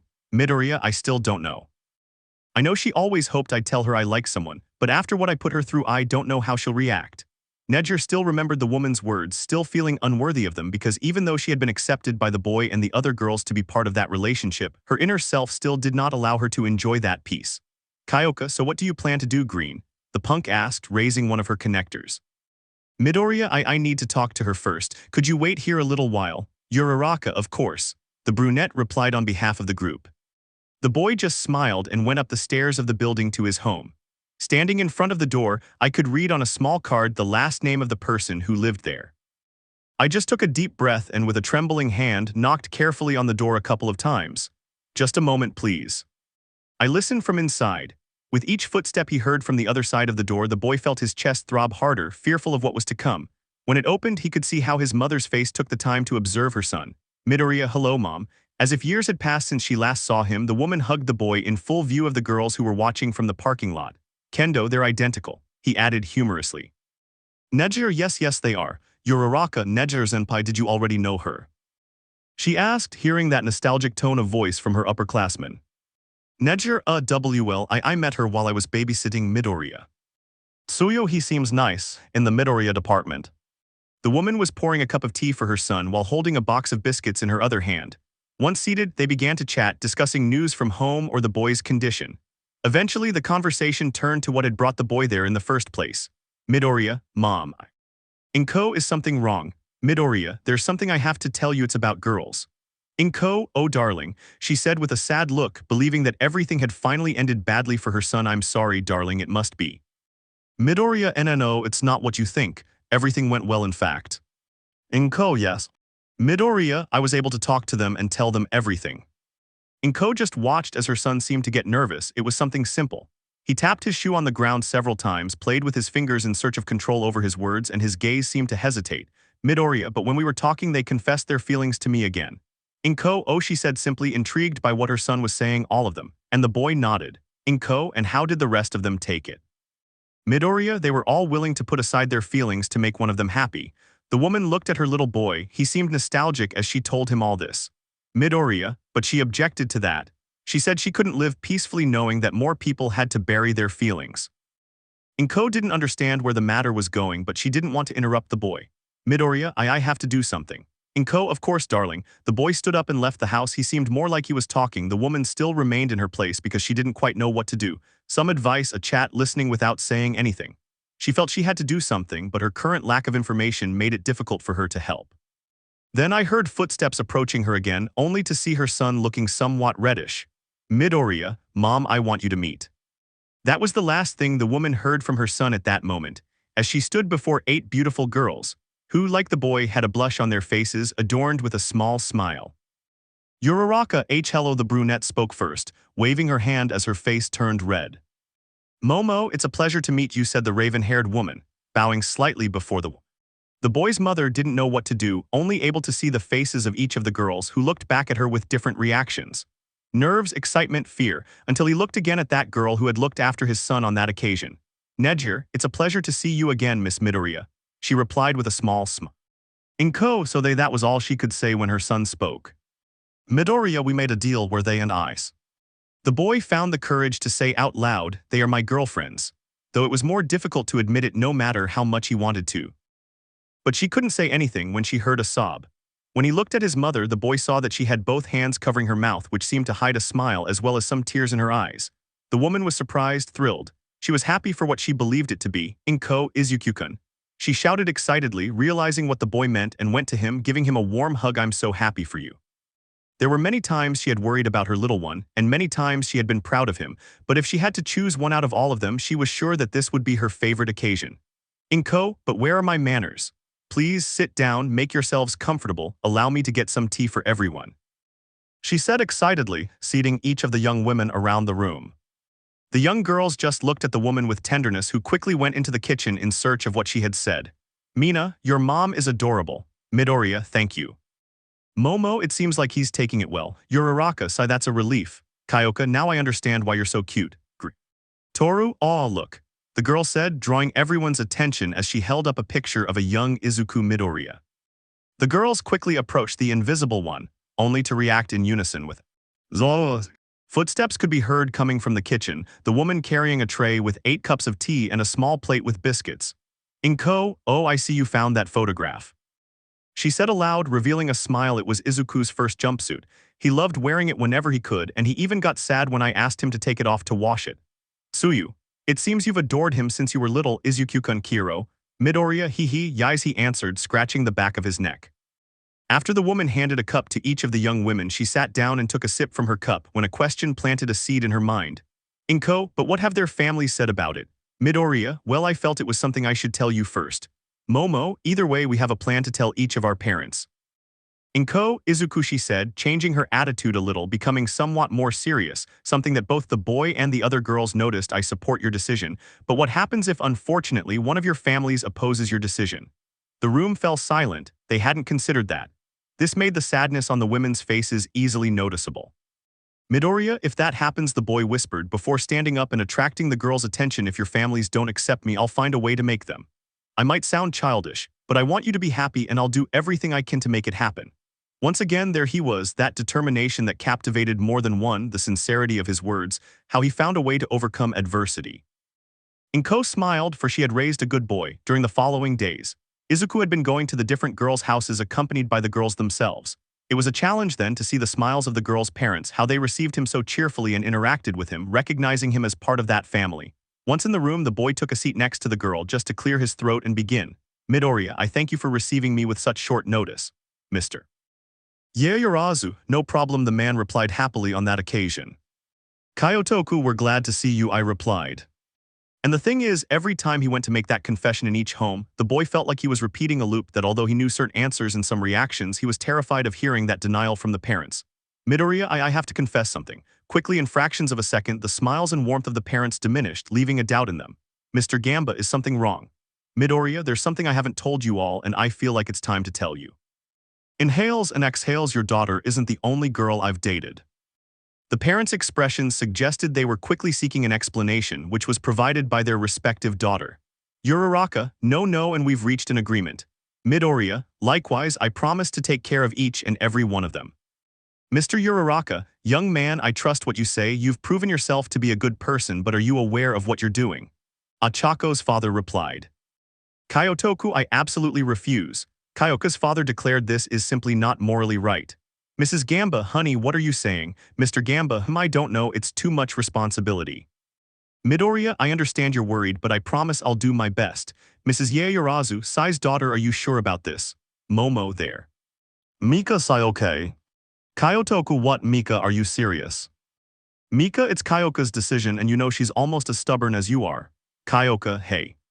Mika, also don't forget something important, you gave him your lucky pick. The rock-loving man opened his eyes slightly, remembering that event. Mika, you said it yourself, it brought you luck in everything. If this is the case, what can you do to avoid it? The man wasn't 100% convinced yet, but he couldn't go against his own words. It would be a crime against rock to contradict what his guitar pick meant to him. Kyotoku, well, I'm still not completely happy about it, but if that's what my star wants, I accept it, he said, crossing his arms.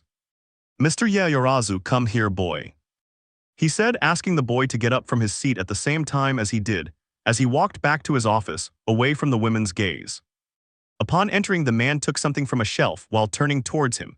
Mr. Yaoyorozu, Lieutenant Izuku Midoriya, your actions have earned you the trust of this family. There is no greater trophy to bestow upon you than the triumphant crown, she said, holding up an ornate golden crown which she placed upon the boy's hair. There it was, the man's geeky sighed, recognizing him. Mr. Yaoyorozu, just take good care of my daughter, is that clear? Midoriya, yes. Mr. Uraraka, promise me you'll take care of my little one, promise me. Midoriya, sir, have no doubt about that.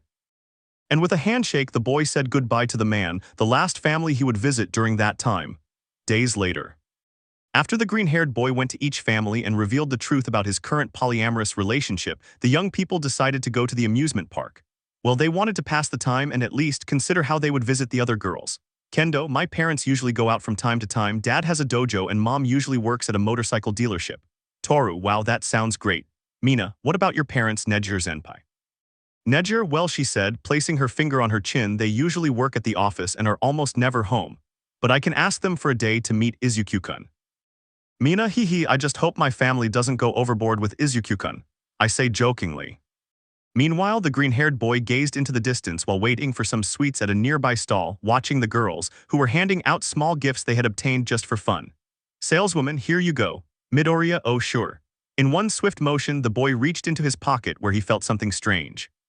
Taking it in his hand and pulling it out to examine it, he realized that it was that bottle that had once given him temporary relief.